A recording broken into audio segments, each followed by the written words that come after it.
ಪ್ರೀತಿಯ ಯುವ ಭಾರತೀಯರೇ, ಪ್ರಾಯಶಃ ನಿಮಗೆಲ್ಲ ಅನಿಸಿರ್ಬೋದು, ಫಸ್ಟು ರಾಮಕೃಷ್ಣ ಆಶ್ರಮದಲ್ಲಿ ಒಂದು ವಿಚಾರ ಸಂಕೀರ್ಣ ಇದೆ. ಅಂದರೆ ರಾಮಕೃಷ್ಣ ಆಶ್ರಮ ಅಂತ ಹೇಳ್ತಿದ್ದಾರೆ.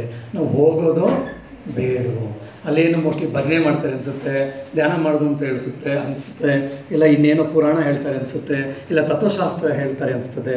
ನಮಗೆಲ್ಲ ಯಾಕೆ ಬೇಕು ಅದೆಲ್ಲ 50+, 60+, ರಿಟೈರ್ಡ್ ಆದಮೇಲೆ ಹೋಗೋಣ, ಈಗೆಲ್ಲ ಬೇಡ ಅಂತ ನಿಮ್ಮಲ್ಲಿ ಎಷ್ಟೋ ಜನಕ್ಕೆ ಅನಿಸಿರಬಹುದು ಅಲ್ವಾ? ಸೊ ಆ ರೀತಿಯ ಅಂಥದ್ದು ಏನಿಲ್ಲ. ಇಲ್ಲಿ ನಿಮ್ಮ ಜೀವನಕ್ಕೆ ಬೇಕಾಗುವಂಥದ್ದನ್ನು ನಾವಿಲ್ಲಿ ಹೇಳ್ತಾ ಇರ್ತೀವಿ. ಈಗ ಪ್ರಪ್ರಥಮವಾಗಿ ನಾನು ನಿಮ್ಮ ಜೀವನಕ್ಕೆ ಬೇಕಾಗುವಂತೆ ಲೈಫ್ ಸ್ಕಿಲ್ಸ್ ಅಂತ ನಾವು ಇವತ್ತೇನು ಕರಿತೀವಲ್ಲ, ಆ ಜೀವನಕ್ಕೆ ಬೇಕಾಗುವಂಥ ಜೀವನ ಕೌಶಲ್ಯಗಳ ಕುರಿತು ನಾನು ಮಾತಾಡೋನಿದ್ದೇನೆ. ನೆಕ್ಸ್ಟ್ ಇನ್ನೊಂದು ವಿಚಾರ ಸಂಕೀರ್ಣದ ಇನ್ನೊಂದು ಕಡೆ, ನೀವು ಒಬ್ಬ ಟೀಚರ್ ಆಗಬೇಕಂದ್ರೆ, ಒಬ್ಬ ಅಧ್ಯಾಪಕಿ ಆಗಬೇಕಂದ್ರೆ ಆ ಪ್ರೊಫೆಷ್ನಲ್ ಸ್ಕಿಲ್ಸ್ ಏನೇನು ಇರಬೇಕು, ಏನಿದ್ರೆ ಆವಾಗ ನೀವು ಉತ್ತಮವಾದಂಥ ಟೀಚರ್ಸ್ ಆಗ್ಬೋದು ಅನ್ನುವಂಥದ್ದನ್ನು ತಿಳ್ಕೊಳ್ಬೇಕಾಗಿರುತ್ತೆ. ಸೊ ಇವೆರಡನ್ನು, ಒಂದು ಜೀವನ ಕೌಶಲ್ಯಗಳು, ಇನ್ನೊಂದು ಪ್ರೊಫೆಷ್ನಲ್ ಸ್ಕಿಲ್ಸ್, ಇವೆರಡನ್ನು ಕೂಡ ಇವತ್ತು ವಿಚಾರ ಸಂಖ್ಯೆಯಲ್ಲಿ ಇಟ್ಕೊಳ್ತೀವಿ. ಆಗಲೇ ನಮ್ಮ ವಾಲಂಟಿಯರು ಶ್ರೀವತ್ಸ ಹೇಳಿದಂಗೆ ಈ ವಿಶ್ವವೇದಿಕೆ ವಿಜಯ ಪತಾಕೆ ಕಾರ್ಯಕ್ರಮವನ್ನು ಸ್ವಾಮಿ ವಿವೇಕಾನಂದರು ಚಿಕಾಗೋ ವಿಶ್ವಧರ್ಮ ಸಮ್ಮೇಳನದಲ್ಲಿ ಮಾತಾಡಿದಂಥ 125 ವರ್ಷದ ಸಂಭ್ರಮಾಚರಣೆಯಲ್ಲಿ ಮಾಡ್ತಾ ಇದ್ವಿ. ನೋಡಿ, ಇಡೀ ಜಗತ್ತಿನಲ್ಲಿ ನಾವೆಲ್ಲೂ ಇದು ನೋಡೋದಿಲ್ಲ. ಯಾರಾದರೂ ಒಬ್ಬ ವ್ಯಕ್ತಿ ಹುಟ್ಟದ ಅಂದರೆ ಒಂದು 25 ವರ್ಷ, 50 ವರ್ಷ, 75 ವರ್ಷ, 100, 200, 400 ಎಲ್ಲ ಮಾಡ್ತೀವಿ. ಯಾರೊಬ್ಬ ವ್ಯಕ್ತಿ ಸತ್ತಾಗ ಮಾಡ್ತಾ ಇರ್ತಾರೆ. ಆದರೆ ಇಡೀ ಜಗತ್ತಿನಲ್ಲಿ ಒಬ್ಬ ವ್ಯಕ್ತಿ ಮಾತಾಡಿದಾನೆ, ಆ ಮಾತಾಡಿರುವಂಥದ್ದು ನೆನಪಲ್ಲಿಟ್ಕೊಂಡು ಅದರ 1993 ಕೂಡ ನಾನು ಅದಕ್ಕೆ ಆ ಕಾರ್ಯಕ್ರಮದಲ್ಲಿ ಪಾಲ್ಗೊಂಡಿದ್ದೆ. ಆವಾಗ ಸೆಂಟಿನರಿ ಮಾಡಿದ್ರು. ಇವತ್ತು 2018-19 125 ವರ್ಷಗಳ ಸಂಭ್ರಮಾಚರಣೆ. ಏನು ಸ್ವಾಮಿ ವಿವೇಕಾನಂದರು ಚಿಕಾಗೋ ವಿಶ್ವಧರ್ಮ ಸಮ್ಮೇಳನದಲ್ಲಿ ಮಾತಾಡಿದ್ರಿಂದ, ಇದು ಮೈಸೂರು ನಗರದಲ್ಲೋ ಇಲ್ಲ ಕರ್ನಾಟಕ ರಾಜ್ಯದಲ್ಲೋ ಭಾರತದಲ್ಲ, ಇಡೀ ವಿಶ್ವದಲ್ಲೇ ಈ 125ನೇ ವರ್ಷದ ಸಂಭ್ರಮಾಚರಣೆಯನ್ನು ಮಾಡ್ತಾ ಇದ್ದಾರೆ. ಹೋದ ಸೆಪ್ಟೆಂಬರ್ ಅಕ್ಟೋಬರಲ್ಲಷ್ಟೇ ದೊಡ್ಡ ದೊಡ್ಡ ಕಾರ್ಯಾಗಾರಗಳೇ ಆಯಿತು. ಸಾಕಷ್ಟು ಪ್ರಶಸ್ತಿ ಸಮಾರಂಭಗಳು ಕೂಡ ಚಿಕಾಗೋದಲ್ಲಿ ಬೇರೆ ಬೇರೆ ದೇಶಗಳಲ್ಲೆಲ್ಲ ಆಗಿತ್ತು. ನಮ್ಮಿಂದ ಕೆಲವೊಂದು ಸ್ವಯಂ ಸೇವಕರು, ಭಕ್ತರು, ಸ್ವಾಮಿಗಳೆಲ್ಲರೂ ಕೂಡ ಅಲ್ಲಿ ಹೋಗಿ ಉಪನ್ಯಾಸಗಳನ್ನು ಮಾಡಿ ಬಂದಿದ್ರು. ಅಂದರೆ ಒಬ್ಬ ವ್ಯಕ್ತಿ ಒಂದು ಉಪನ್ಯಾಸವನ್ನು ಕೊಟ್ಟಿದ್ರು, ಇವತ್ತು ಇಡೀ ಚರಿತ್ರೆ 125 ವರ್ಷ ಆದಮೇಲೆ ಅದನ್ನು ಆಲೋಚನೆ ಮಾಡ್ತಾ ನೆನಪಿಸ್ಕೊಳ್ತಾ ಇದೆ. ಅಂದರೆ ಸ್ವಾಮಿ ವಿವೇಕಾನಂದರು ಎಂತಹ ಛಾಪನ್ನು, ಎಂತಹ ಪರಿಣಾಮವನ್ನು ಜನರ ಮೇಲೆ, ಸಮಾಜದ ಮೇಲೆ, ವಿಶ್ವದ ಮೇಲೆ, ಜಗತ್ತಿನ ಮೇಲೆ ಬೀರಿದ್ರು ಅಂತ ಆಲೋಚನೆ ಮಾಡಬೇಕಾಗತ್ತೆ ನಾವು. ನಿಮ್ಮ ತಂದೆ ಹೆಸರು ನಿಮಗೆಲ್ಲ ಗೊತ್ತು, ನಿಮ್ಮ ತಾತನ ಹೆಸರು ಎಲ್ಲರೂ ಗೊತ್ತು? ಎಷ್ಟು ಜನಕ್ಕೆ ಗೊತ್ತು? ಕೈ ಎತ್ತಿ.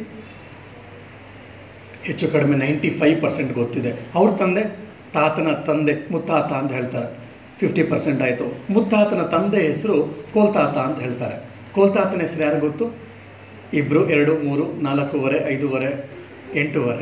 ಎಸ್, ಅವ್ರ ತಂದೆ ಶ್ರೇಷ್ಠಾತ ಅಂತ ಹೇಳ್ತಾರೆ. ಯಾರೂ ಗೊತ್ತಿಲ್ಲ ನೋಡಿ.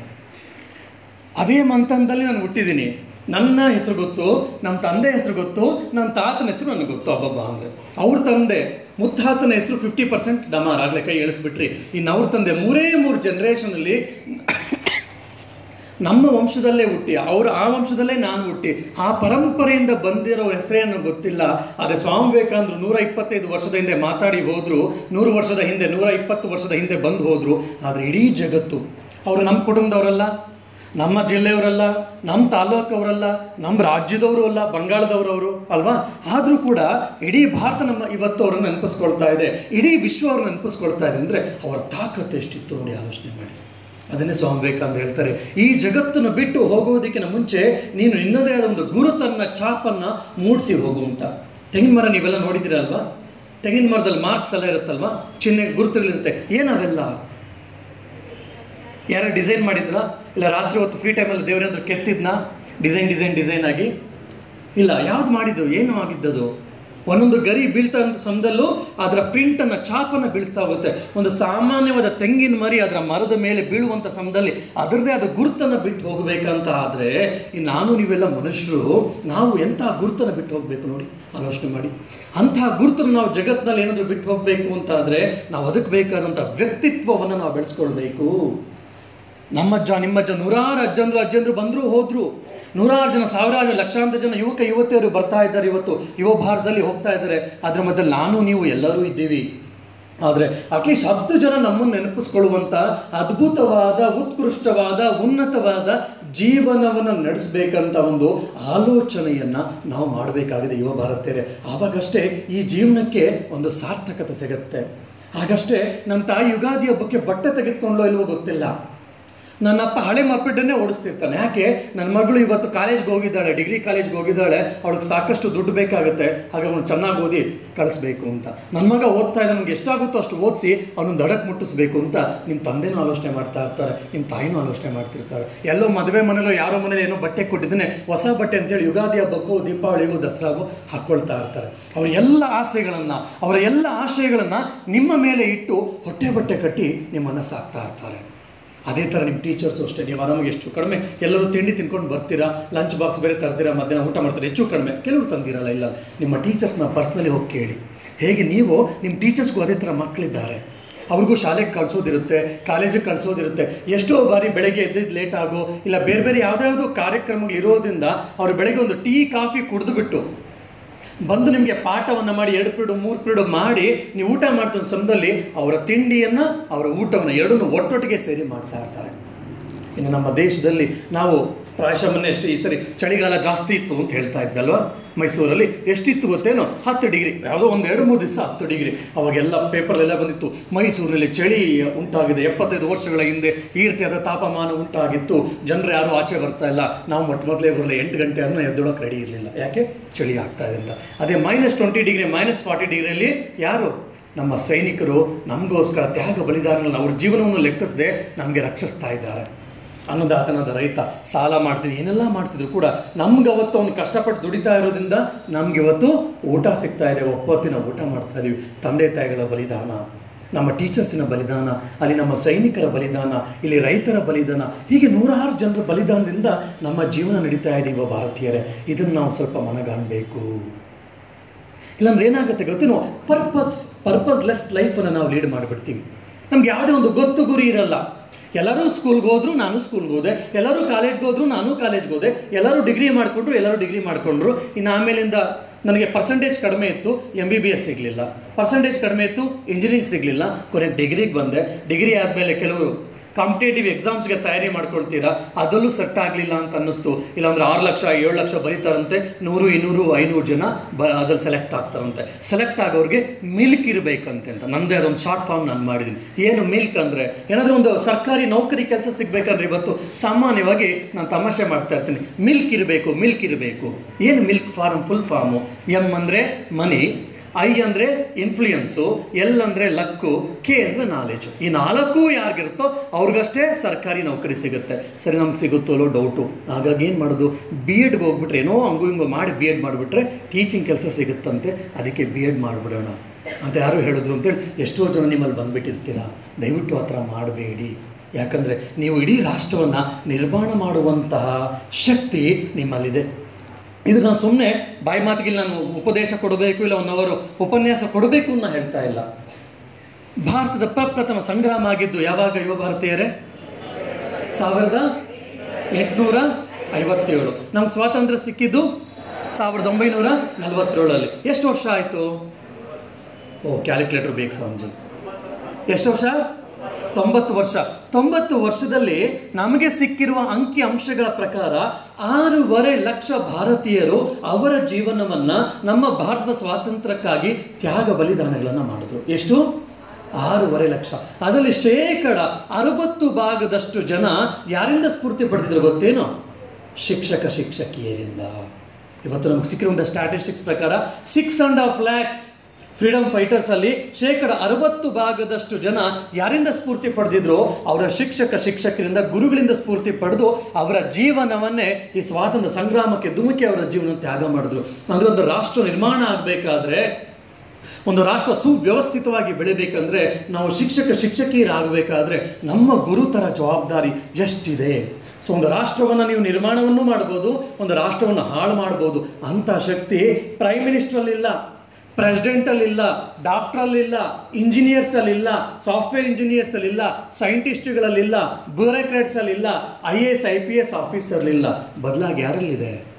ನಿಮ್ಮಲ್ಲಿದೆ. ಯಾಕೆ ಗೊತ್ತೇನೋ? ಅವರನ್ನೆಲ್ಲರನ್ನು ನಿರ್ಮಾಣ ಮಾಡೋರು ಯಾರು? ನೀವೇ ಟೀಚರ್ಸು. ಅಂಥ ಅದ್ಭುತವಾದ ನೋಬ್ಲೆಸ್ಟ್ ಪ್ರೊಫೆಷನ್ಗೆ ನೀವು ಆಯ್ಕೆ ಮಾಡ್ಕೊಂಡು ಬಂದಿದ್ರ, ಇಲ್ಲ ನೀವೇ ಆಯ್ಕೆ ಮಾಡ್ಕೊಂಡು ಬಂದ್ರೋ ಇಲ್ಲ ಆಕ್ಸಿಡೆಂಟಲಿ ಬಂದ್ರೋ ಗೊತ್ತಿಲ್ಲ. ಅಟ್ಲೀಸ್ಟ್ ಇವತ್ತಿಂದ ಆದರೂ ಇಂಥ ಅದ್ಭುತವಾದ ಪ್ರೊಫೆಷನ್ನ, ಇಂಥ ಅದ್ಭುತವಾದ ಒಂದು ವೃತ್ತಿ ನಾನು ತೆಗೆದುಕೊಂಡಿದ್ದೀನಿ ಅಂತೇಳಿ ನಿಮ್ಮ ಮೇಲೆ ನಿಮಗೆ ಹೆಮ್ಮೆ ಇರಬೇಕು. ಯಾಕಂದರೆ ನೀವು ಭಾವಿ ಶಿಕ್ಷಕಿಯರಾಗುವಂಥವ್ರು. ಹಾಗಾಗಿ ನಿಮ್ಮ ವೃತ್ತಿಯ ಮೇಲೆ ನಿಮ್ಗೊಂದು ಹೆಮ್ಮೆ ಇರಬೇಕು. ನಾನು ಯಾವ ಪ್ರೆಸಿಡೆಂಟ್ಗೆ, ಯಾವ ಪ್ರೈಮ್ ಮಿನಿಸ್ಟರ್ಗೂ ಕೂಡ ನಾನು ಕಡಿಮೆ ಇಲ್ಲ ಅನ್ನುವಂತಹ ಒಂದು ಆತ್ಮವಿಶ್ವಾಸ, ಧೈರ್ಯ, ಆನಂದ, ತೃಪ್ತಿ ಇದಿದ್ದಾಗ ಮಾತ್ರ ನೀವು ಸಮರ್ಥ ಶಿಕ್ಷಕರಾಗ್ತೀರಾ, ರಾಷ್ಟ್ರ ನಿರ್ಮಾಪಕ ಶಿಕ್ಷಕರಾಗ್ತೀರ. ಇಂತಹ ಆಲೋಚನೆಗಳ, ಇಂಥ ಉನ್ನತವಾದ ಆಲೋಚನೆಗಳನ್ನು ನಾವಿಟ್ಕೊಂಡು ಈ ವಿಶ್ವವೇದಿಕೆ ವಿಜಯ ಪತಾಕ ವಿಚಾರ ಸಂಕಿರಣವನ್ನು ಮಾಡ್ತಾ ಇರೋದು. ನಾನು ನಿನ್ನೆಷ್ಟೇ ಕೂಡ ಹೇಳ್ತಾ ಇದ್ದೆ, ನನ್ನ ಭಾರತವನ್ನು ಮುಂದುವರಿಯುತ್ತಿರುವ ರಾಷ್ಟ್ರದಿಂದ ಮುಂದುವರೆದ ರಾಷ್ಟ್ರವಾಗಿ ಬದಲು ಮಾಡಬೇಕು. ಫ್ರಮ್ ಡೆವಲಪಿಂಗ್ ಕಂಟ್ರಿಯಿಂದ ನಮ್ಮ ಕಂಟ್ರಿನ ಡೆವಲಪ್ಡ್ ಕಂಟ್ರಿಗೆ ನಾವು ತೆಗೆದುಕೊಂಡು ಹೋಗಬೇಕು. ಅದರ ಜವಾಬ್ದಾರಿ ಯಾರಿಗಿದೆ? ಕ್ಯಾಬಿನೆಟ್ ಮಿನಿಸ್ಟರ್ಸ್ಗೇನು ಯಾರಿಗಿದೆ? ನಮಗೆ, ನಿಮಗೆ, ಎಲ್ಲರಿಗೂ ಕೂಡ.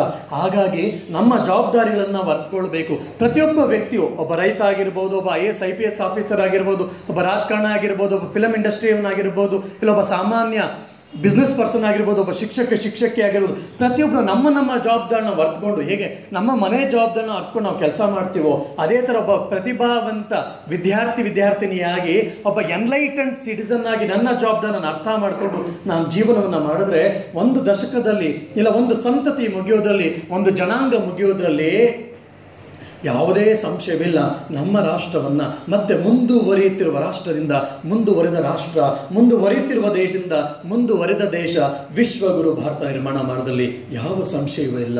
ಯುವ ಭಾರತೀಯರೇ, ಆ ಜವಾಬ್ದಾರಿ ನಿಮ್ಮೆಲ್ಲರ ಮೇಲೆ ಇದೆ ಅಲ್ವಾ? ನಮ್ಮ ಹಿರಿಯರು, ನಾಯಕರು, ಅವರಿಗೆಲ್ಲ ಏನೇನು ಸಾಧ್ಯವೋ ಒಳ್ಳೇದೋ ಕೆಟ್ಟದೋ ಮಾಡಿಬಿಟ್ಟು ಮಾಡಿಬಿಟ್ಟು ಹೋಗ್ತಾ ಇದ್ದಾರೆ. ಈಗ ನಾವು ಯುವ ಭಾರತ ಅಂತ ಅನಿಸ್ಕೊಂಡಿರುವಂತ ಈ ಯುವ ಸಮೂಹ, ನೀವೆಲ್ಲ ಇದ್ದೀವಲ್ಲ, ನಾವು ನಮ್ಮ ಜವಾಬ್ದಾರಿನ ಅರ್ಥ ಮಾಡಿಕೊಂಡು ನಮ್ಮ ರಾಷ್ಟ್ರವನ್ನ ನಿರ್ಮಾಣ ಮಾಡಬೇಕು. ಸರಿ ಸ್ವಾಮಿ, ಇದೆಲ್ಲ ನೀವು ಹೇಳ್ತಿದ್ದೀರಲ್ಲ, ಇಂಥ ಒಂದು ವಿಚಾರ ಸಂಕಿರಣ ಇಟ್ಟಿದ ತಕ್ಷಣ ನೀವು ಭಾರತವನ್ನು ಮುಂದುವರಿಯುತ್ತಿರುವ ರಾಷ್ಟ್ರದಿಂದ ಮುಂದುವರೆದ ರಾಷ್ಟ್ರಕ್ಕೆ ತೆಗೆದುಕೊಂಡು ಹೋಗ್ತೀರಾ ಅಂತ ಹೇಳ್ತೀರಲ್ಲ, ಹೇಗೆ ಹೇಳ್ತೀರಾ ನೀವು ಅಂತ ಹೇಳಿದ್ರೆ, ಜನವರಿಯಲ್ಲಿ 120 ಜನ ಬೇರೆ ಜಿಲ್ಲೆಗಳಿಂದ ಸ್ವಯಂ ಸೇವಕರನ್ನ ಕರೆಸಿದ್ವಿ. 3 ದಿವಸ ಅವರಿಗೆ ಕಾರ್ಯಾಗಾರವನ್ನು ಮಾಡ್ತಾರೆ, ರೆಸಿಡೆನ್ಷಿಯಲ್ ಕ್ಯಾಂಪ್. ಅದ್ರಲ್ಲಿ ಬಂದಂತಹ ಹಲವಾರು ಜನ ಬಂದಿದ್ರು. ಅದ್ರಲ್ಲಿ 5-6 ಜನ ಕಲಬುರಗಿಯ ನಮ್ಮ ರಾಮಕೃಷ್ಣ ವಿವೇಕಾನಂದ ಆಶ್ರಮದಿಂದ ಬಂದಿದ್ರು.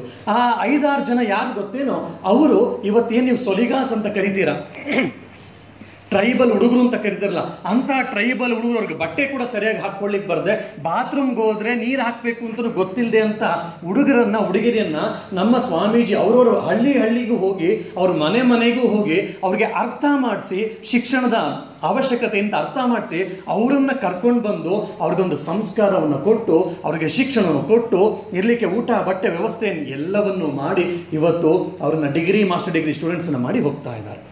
ಆ ಡಿಗ್ರಿ ಸ್ಟೂಡೆಂಟ್ಸ್ ಒಂದು 6-7 ಜನ ಇಲ್ಲಿ ಬಂದಿದ್ರು.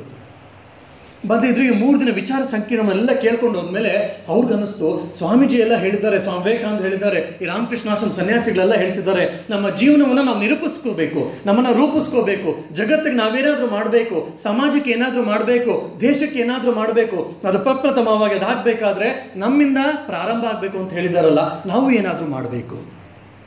ಆಲೋಚನೆ ಮಾಡಿ, ಅವರು ಟ್ರೈಬಲ್ ಮಕ್ಕಳು, ಅವರ ಅಪ್ಪ ಅಮ್ಮನ ಹತ್ರ ದುಡ್ಡಿಲ್ಲ, ಕಷ್ಟಪಟ್ಟು ಕೆಲಸ ಮಾಡ್ತಿದ್ದಾರೆ.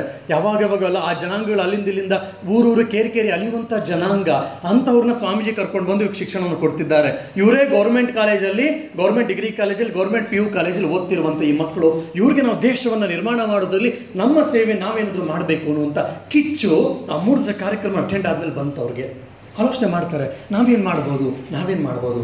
ಕೆಲವರು ಪೊಲಿಟಿಕಲ್ ಸೈನ್ಸ್ ಮಾಡ್ತಿದ್ದಾರೆ, ಕೆಲವರು ಹಿಸ್ಟ್ರಿ ಓದ್ತಾ ಇದ್ರು, ಕೆಲವರು ಸೋಷಿಯಲ್ ಸೈನ್ಸ್ ಓದ್ತಾ ಇದ್ರು, ಕೆಲವರು ಎಕನಾಮಿಕ್ಸ್ ಇದ್ದಾರೆ, ಕೆಲವರು ಸೈನ್ಸ್ ಬ್ಯಾಕ್ಗ್ರೌಂಡ್ ಇದ್ದಾರೆ, ಅವರಲ್ಲೇ ಎಲ್ಲ ಅವರೇ ಯೋಚನೆ ಮಾಡಿದ್ರು, ನಾವು ಹೇಗಿದ್ರು ಡಿಗ್ರಿ ಸ್ಟೂಡೆಂಟ್ಸು, ನಮ್ಮಲ್ಲಿ ನನ್ನ ತಮ್ಮಂದರು ಹೈಸ್ಕೂಲ್ ಅವರಿದ್ದಾರೆ, PUC ಇದ್ದಾರೆ. ಈ PUC ಹುಡುಗರಿಗೆ ನಾವ್ಯಾಕೆ ಟ್ರೈನಿಂಗ್ ಕೊಡಬಾರ್ದು? ಯಾಕಂದರೆ ಅವರಲ್ಲಿ ದುಡ್ಡಿಲ್ಲ, ನಮ್ಮಲ್ಲಿ ದುಡ್ಡಿಲ್ಲ. ನನ್ನ ಸ್ವಾಮೀಜಿ ಕಷ್ಟಪಟ್ಟು ಅಲ್ಲಿ ಭಿಕ್ಷೆ ಬೇಡಿ ನಮ್ಮನ್ನು ಸಾಕ್ತಾ ಇದ್ದಾರೆ. ಹಾಗಾಗಿ ನಮ್ಮ ಜೂನಿಯರ್ಸ್ಗೆ ನಾವೇ ಟ್ರೈನಿಂಗ್ ಕೊಡೋಣ ಅಂತ ಅವ್ರು ಆಲೋಚನೆ ಮಾಡಿ ಸ್ವಾಮಿ ಹತ್ರ ಕೇಳ್ಕೊಂಡು ಆವತ್ತಿಂದ ಟ್ಯೂಷನ್ ಪ್ರಾರಂಭ ಮಾಡ್ತಾರೆ. ಟ್ಯೂಷನ್ ಪ್ರಾರಂಭ ಮಾಡಿ ಒಂದೇ ಒಂದು ತಿಂಗಳ ಕೊನೆಯಲ್ಲಿ ಎಕ್ಸಾಮನ್ನು ಕಂಡಕ್ಟ್ ಮಾಡಿದ್ರು. ರಿವಿಷನ್ಸ್ ಎಲ್ಲ ಮಾಡಿ ಎಕ್ಸಾಮನ್ನ ಕಂಡಕ್ಟ್ ಮಾಡಿದ್ರು. ಎಕ್ಸಾಮ್ ಕಂಡಕ್ಟ್ ಮಾಡಿದ್ಮೇಲೆ ನಿನ್ನೆ ರಾತ್ರಿ ವೀರೇಶ್ ವೀರೇಶ್ ಸಲಿಗೇಲಿ ಅಂತ ಕಾಣುತ್ತೆ ಅವನ ಹೆಸರು. ಅವನು ನನಗೆ ಫೋನ್ ಮಾಡಿದ್ದ. ಅವನು ಹೇಳ್ತಾನೆ, ಸ್ವಾಮೀಜಿ ನಿಮ್ಮ ಮಾತುಗಳಿಂದ ಎಷ್ಟು ನಮ್ಮ ಜನ ಯುವಕರು ಸ್ಫೂರ್ತಿಗೊಂಡಿದ್ದಾರೆ ಅಂದರೆ ಅದರಲ್ಲಿ 5-6 ಜನದಲ್ಲಿ 4 ಜನ ಇವತ್ತು ಮಾಡ್ತಾ ಇದ್ದಾರೆ. ಅದರಲ್ಲೊಬ್ಬ ಎಕನಾಮಿಕ್ಸು, ಪೊಲಿಟಿಕಲ್ ಸೈನ್ಸು ಮತ್ತು ಹಿಸ್ಟ್ರಿ 3 ಜನ ಪೇಪರ್ ಕೊಟ್ಟಿದ್ರಲ್ಲಿ ಈ ಪೊಲಿಟಿಕಲ್ ಸೈನ್ಸ್ ಏನು ಪ್ರಶ್ನೆ ಪತ್ರಿಕೆ ರೆಡಿ ಮಾಡಿ ಮಾಡಲ್ ಕ್ವಶನ್ ಪೇಪರ್ ರೆಡಿ ಮಾಡಿ ಎಕ್ಸಾಮನ್ನು ನಮ್ಮ ಮಾಸ್ಟರ್ ಹುಡುಗರಿಗೆ PUC ಮಾಡಿಸಿದ್ನೋ ಅದರಲ್ಲಿ 70% ಅಷ್ಟು ಕ್ವಶನ್ಸು ಅದೇ ಬಂದಿತ್ತು. ಎಕನಾಮಿಕ್ಸ್ ಒಂದು 50%, 35 to 40%, ಹಿಸ್ಟ್ರಿ ಅದೇ ಕ್ವಶನ್ಸ್ ಬಂದಿತ್ತು. ಹಾಗಾಗಿ ಸರ್ ನಮ್ಮ PUC ಅವರು ಯಾವಾಗಲೂ 40-50% ಬರೋದು, 70-80% ರಿಸಲ್ಟ್ ಬರುತ್ತೆ ಅಂತ ಪಕ್ಕಾ ಆಗಿದೆ ಅಂತ ಅವ್ನು ಹೇಳ್ತಾ ಇದ್ದ. ನೋಡಿ, 4-5 ಜನ ವ್ಯಕ್ತಿಗಳು, 100 ಜನ ಬಂದಿದ್ರು. ಬೇರೆ ಬೇರೆ ಏನು ಮಾಡ್ತಿದ್ರು ನನಗೆ ಇನ್ನೂ ಇನ್ಫಾರ್ಮೇಷನ್ ಬರಬೇಕು. ಆ 4-5 ಜನ ವಿದ್ಯಾರ್ಥಿಗಳು ಸ್ಲಮ್ಮಿಂದ ಬಂದಂಥ ಟ್ರೈಬಲ್ ಮಕ್ಕಳು ಇವತ್ತು 55-100 ಜನ PUC ಮಕ್ಕಳಿಗೆ ಫ್ರೀ ಎಜುಕೇಷನ್ ಕೊಟ್ಟು ಅವ್ರಿಗೆ ಈ ಥರ ಮಾಡ್ತಿದ್ದಾರಲ್ಲ. ಇದೇ ರೀತಿ ಒಂದೊಂದು ಬತ್ತಿ ಇನ್ನೊಂದು ದೀಪವನ್ನು ಅದು ಆರೋಗ್ಯಕ್ಕಿಂತ ಮುಂಚೆ 10 ದೀಪಗಳಿಗೆ ಹಚ್ಕೊಂಡು ಹೋಗ್ತಾ ಇತ್ತಂದ್ರೆ ಹೇಗಾಗುತ್ತೆ? ಒಂದು ಅಮೀಬಾ ನೋಡಿ, ಅಮೀಬಾ ಸಾಯ್ಕಿನ ಮುಂಚೆ ಏನಾಗುತ್ತೆ? ಅದು 2 ಆಗುತ್ತೆ, 2 4 ಆಗುತ್ತೆ, 4 8 ಆಗುತ್ತೆ, 8 16 ಆಗುತ್ತೆ, 16 32 ಆಗುತ್ತೆ, 32 64 ಆಗುತ್ತೆ. ಒಂದು ಸಣ್ಣ ಅಮೀಬಾದಲ್ಲೇ ಇಷ್ಟೊಂದು ತಾನೂ ಬೆಳೆದು ಇನ್ನೊಬ್ಬರು ಬೆಳೆಸಬೇಕು ಅಂತ ಹೇಳಿ ಮಾಡ್ತಾ ಇರಬೇಕಾದ್ರೆ ನಾವು ಭಾರತೀಯರು, ನಾವು ಮನುಜರು, ಮಾನವರು ಅಂತ ಅನಿಸ್ಕೊಂಡವರು ನಾವೆಷ್ಟು ಆಲೋಚನೆ ಮಾಡಬೇಕಲ್ವಾ? ನಾನೂ ಚೆನ್ನಾಗಿರಬೇಕು, ಜೀವನದಲ್ಲಿ ನಾನೂ ಮೇಲ್ ಬರಬೇಕು, ಅದಕ್ಕೆ ಜೊತೆಗೆ ನನ್ನ ದೇಶದಲ್ಲಿ ನನ್ನ ಸಮಾಜ ಸುತ್ತಮುತ್ತಲಿರೋರು ಎಲ್ಲರೂ ಮೇಲಿನ ತರಬೇಕು ಅನ್ನುವಂಥ ಉನ್ನತವಾದ ಉತ್ಕೃಷ್ಟವಾದ ಚಿಂತನೆಗಳು ನಿಮ್ಮಲ್ಲಿ ಬರಲಿ. ಬಂದಾಗ ನೀವು ಬೆಳಿತೀರಾ, ನನ್ನ ದೇಶನೂ ಬೆಳೀತದೆ ಅನ್ನುವಂಥ ಒಂದು ಉನ್ನತವಾದ ಆಲೋಚನೆಯನ್ನು, ಧ್ಯೇಯವನ್ನು ಇಟ್ಕೊಂಡು ವಿಚಾರ ಸಂಕಿರಣವನ್ನು ನಾವು ಮಾಡ್ತಾ ಇರೋದು. ಯಾಕಂದರೆ ಪ್ರಾಯಶಃ ಮತ್ತು ಒಂದು 55 ರೂಪಾಯಿ ನಾವು ಕಲೆಕ್ಟ್ ಮಾಡಿದ್ದೀವಿ, ಒಂದು 200 ರೂಪಾಯಿ ನಮಗೆ ಖರ್ಚಾಗುತ್ತೋ ನಾವು. ಸೊ ಅಧ್ಯಕ್ಷ ಸ್ವಾಮೀಜಿ ಆಗಲಿ ನಾವಾಗಲಿ ಗೊತ್ತಿರುವಂತಹ ಕೆಲವರಿಗೆಲ್ಲ ರಿಕ್ವೆಸ್ಟನ್ನು ಮಾಡ್ಕೊಂಡು ಅವ್ರ ಹತ್ರ ಕೇಳಿ ಭಿಕ್ಷೆ ಬೇಡಿ ದುಡ್ಡನ್ನು ತೆಗೆದುಕೊಂಡು ಬಂದು ದುಡ್ಡನ್ನು ನಾವು ಕಲೆಕ್ಟ್ ಮಾಡಿ ನಿಮ್ಮಗಳ ಮೇಲೆ ಸ್ಪೆಂಡ್ ಮಾಡ್ತಾ ಇದ್ದೀವಿ. ಯಾಕೆ? ನೀವು ಬದಲಾದರೆ, ಇವತ್ತಿನ ಯುವ ಪಡೆ ಬದಲಾದರೆ, ಯುವ ಸಮೂಹ ಬದಲಾದರೆ ನಮ್ಮ ದೇಶ ಬದಲಾಗುತ್ತೆ, ನನ್ನ ರಾಜ್ಯ ಬದಲಾಗುತ್ತೆ, ನನ್ನ ಸಮಾಜ ಬದಲಾಗುತ್ತೆ ಅನ್ನುವಂಥ ಒಂದು ಉತ್ಕೃಷ್ಟವಾದ ಚಿಂತನೆ, ಆಲೋಚನೆ ಇಟ್ಕೊಂಡು ಇದನ್ನು ಮಾಡ್ತಾ ಇದ್ದೀವಿ. ದಯವಿಟ್ಟು ಇದನ್ನು ಅರ್ಥ ಮಾಡಿಕೊಂಡು ಇದರ ಉಪಯುಕ್ತತೆಯನ್ನು, ಇದರ ಪ್ರಯೋಜನವನ್ನು ಸರಿಯಾಗಿ ಪಡ್ಕೊಂಡು ಹೋಗಿ ಅಂತ ಹೇಳ್ತಾ, ಯಾರಾದರೂ 4 ಜನ ಹುಡುಗರು 4 ಜನ ಹುಡುಗಿರು ಸ್ಟೇಜ್ ಮೇಲೆ ಬರ್ತೀರಾ? ಯಾರಾದರೂ ಸರ್ 4 ಜನ ಹುಡುಗರು 4 ಜನ ಹುಡುಗಿರು ಮೇಲೆ ಬರ್ತೀರಾ ಬೇಗ? ಎಸ್, ಅಕ್ಕಪಕ್ಕ ನೋಡಬೇಡಿ, ಪದ್ದೋಳು ಹೋಗ್ಲಿ ಅಂತೇಳಿ, ಪದ್ದೋನು ಹೋಗ್ಲಿ ಅಂತ. ನಿಮ್ಗೆ ಯಾರಿಗೆ ಇಷ್ಟ ಇದೆಯೋ ನೀವು ಬನ್ನಿ.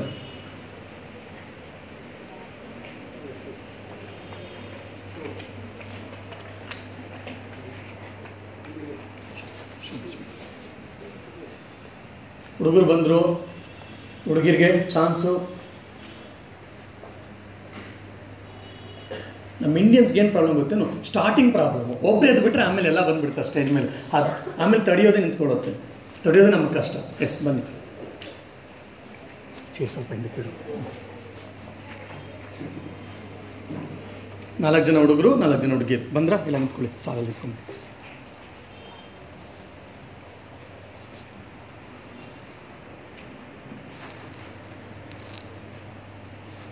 ಎಸ್, ಹುಡುಗರು 3 ಜನ ಇದ್ದೀರಾ?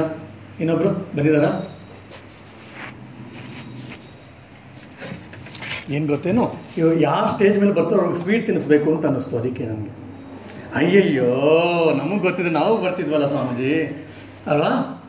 ನೋಡಿ, ಒಳ್ಳೆ ಸ್ವೀಟು, ಒಳ್ಳೆ ಮಿಠಾಯಿ ಮಾಡಿಸಿದ್ದೀನಿ, ಅದನ್ನೇ ಕೊಡಬೇಕು ಅಂತ ಅಂದ್ಕೊಂಡೆ. ಅದಕ್ಕೆ ಯಾರು ಬರ್ತಾರೋ ಅವ್ರಿಗೆ ಚಾನ್ಸು ಅಂತ. ನೋಡಿ, ನಿಮಗೆ ಚಾನ್ಸ್ ಇದೆ ಈಗ, ಮಿಠಾಯಿ ತಿನ್ನೋ ಚಾನ್ಸು. ಬಟ್ ಅದಕ್ಕೆ 1-2 ಕಂಡೀಷನ್ ಹಾಕ್ತಾ ಇದ್ದೀನಿ. ಯಾರು ಪ್ರಾಂಪ್ಟ್ ಮಾಡಬೇಡಿ, ದಯವಿಟ್ಟು ಯಾರು ಹೇಳ್ಕೊಡ್ಬೇಡಿ. ನಿಮ್ಗೆ ಅರ್ಥ ಆದರೆ ನಿಮ್ಮ 8 ಜನಕ್ಕೆ ಸ್ವೀಟ್ ಕೊಡ್ತೀನಿ, ಆಯಿತಾ? ನೀವು ಹೆಂಗೆ ತಿಂತೀರಾ? ಎಲ್ಲರೂ ಹಂಚ್ಕೊಳ್ತೀವಿ. ಬಟ್ 8 ಸ್ವೀಟ್ ಇದೆ, 8 ಒಂದೊಂದು ಸ್ವಲ್ಪ ಬಂದು ಬಾ. ನೋಡಿ, ಎಷ್ಟು ಒಂದು ಅದ್ಭುತವಾದ ಆಲೋಚನೆ ನೋಡಿ. ಈ 8 ಸ್ವೀಟ್ನು ನಾವು ಎಲ್ಲರೂ ಹತ್ರ ಹಂಚ್ಕೊಂಡು ತಿಂತೀವಿ, ನಮ್ಮ ಫ್ರೆಂಡ್ಸ್ ಹತ್ರ ಇಲ್ಲ ಅಂತ. ಸರಿ, ಆಮೇಲೆ ಹೆಂಗೆ ತಿಂತೀರಾ ಇದನ್ನು? ಇನ್ಯಾರಿಗೆ ಇನ್ನೇನಾದರೂ ಆನ್ಸರ್ಸು ಅಲ್ವಾ? ಒಂದು ಕಂಡೀಷನ್ ಏನಂದರೆ, ನೀವು ನಿಮ್ಮ ಕೈಯಿಂದ ನಿಮ್ಮ ಬಾಯಿಗೆ ನೀವು ಹಾಕ್ಕೊಳ್ಳೋ ಹಾಗಿಲ್ಲ, ಒಂದು ಕಂಡೀಷನ್, ಆಯಿತಾ? 2ನೇದು, ನೀವು ಹೇಳಿದ್ರಲ್ಲ, ಡೈರೆಕ್ಟ್ ಬಾಯಿ ಹಾಕ್ಬಿಟ್ಟು ತೊಗೊಂಡ್ಬಿಡ್ತೀನಿ ಸ್ವೀಟು, ನೋ, ನಾಟ್ ಪಾಸಿಬಲ್. ಆಮೇಲೆ ಮೇಲೆ ಕೆಸ್ಬಿಟ್ಟು ಕ್ಯಾಚ್ ಇಟ್ಕೊಳ್ತೀನಿ ಬಾಯಲ್ಲಿ, ಅದೂ ಇಲ್ಲ. ಈ 3 ಕಂಡೀಷನ್ ಇದೆ, ಬಟ್ ನೀವು ತಿನ್ನಬೇಕು. ನನಗೆ ಗೊತ್ತಿಲ್ಲ ಈ 3 ಕಂಡೀಷನ್ನು. ಈ ಕಂಡೀಷನ್ ಬಿಟ್ಟು ಏನು ಬೇಕಾದ್ರೂ ಮಾಡಿ.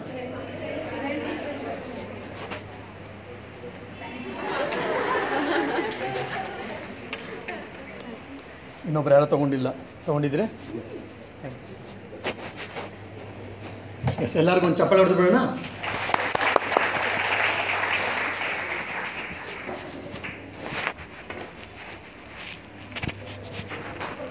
ನೋಡಿ, ಅವ್ರಿಗೆ ಬಂದಿದ್ದಕ್ಕೆ ಸ್ವೀಟು ಸಿಕ್ತು, ಬುಕ್ಸ್ ಪ್ರೆಸೆಂಟೇಷನು ಸಿಗ್ತಾ ಇದೆ ಶಿಕ್ಷಕರಿಗಾಗಿ ಅಂತ. ನಿಮ್ಗೆ ಯಾರಿಗೂ ಇಲ್ಲ ಇದು, ಈಗ ಅವ್ರಿಗೆ ಮಾತ್ರ.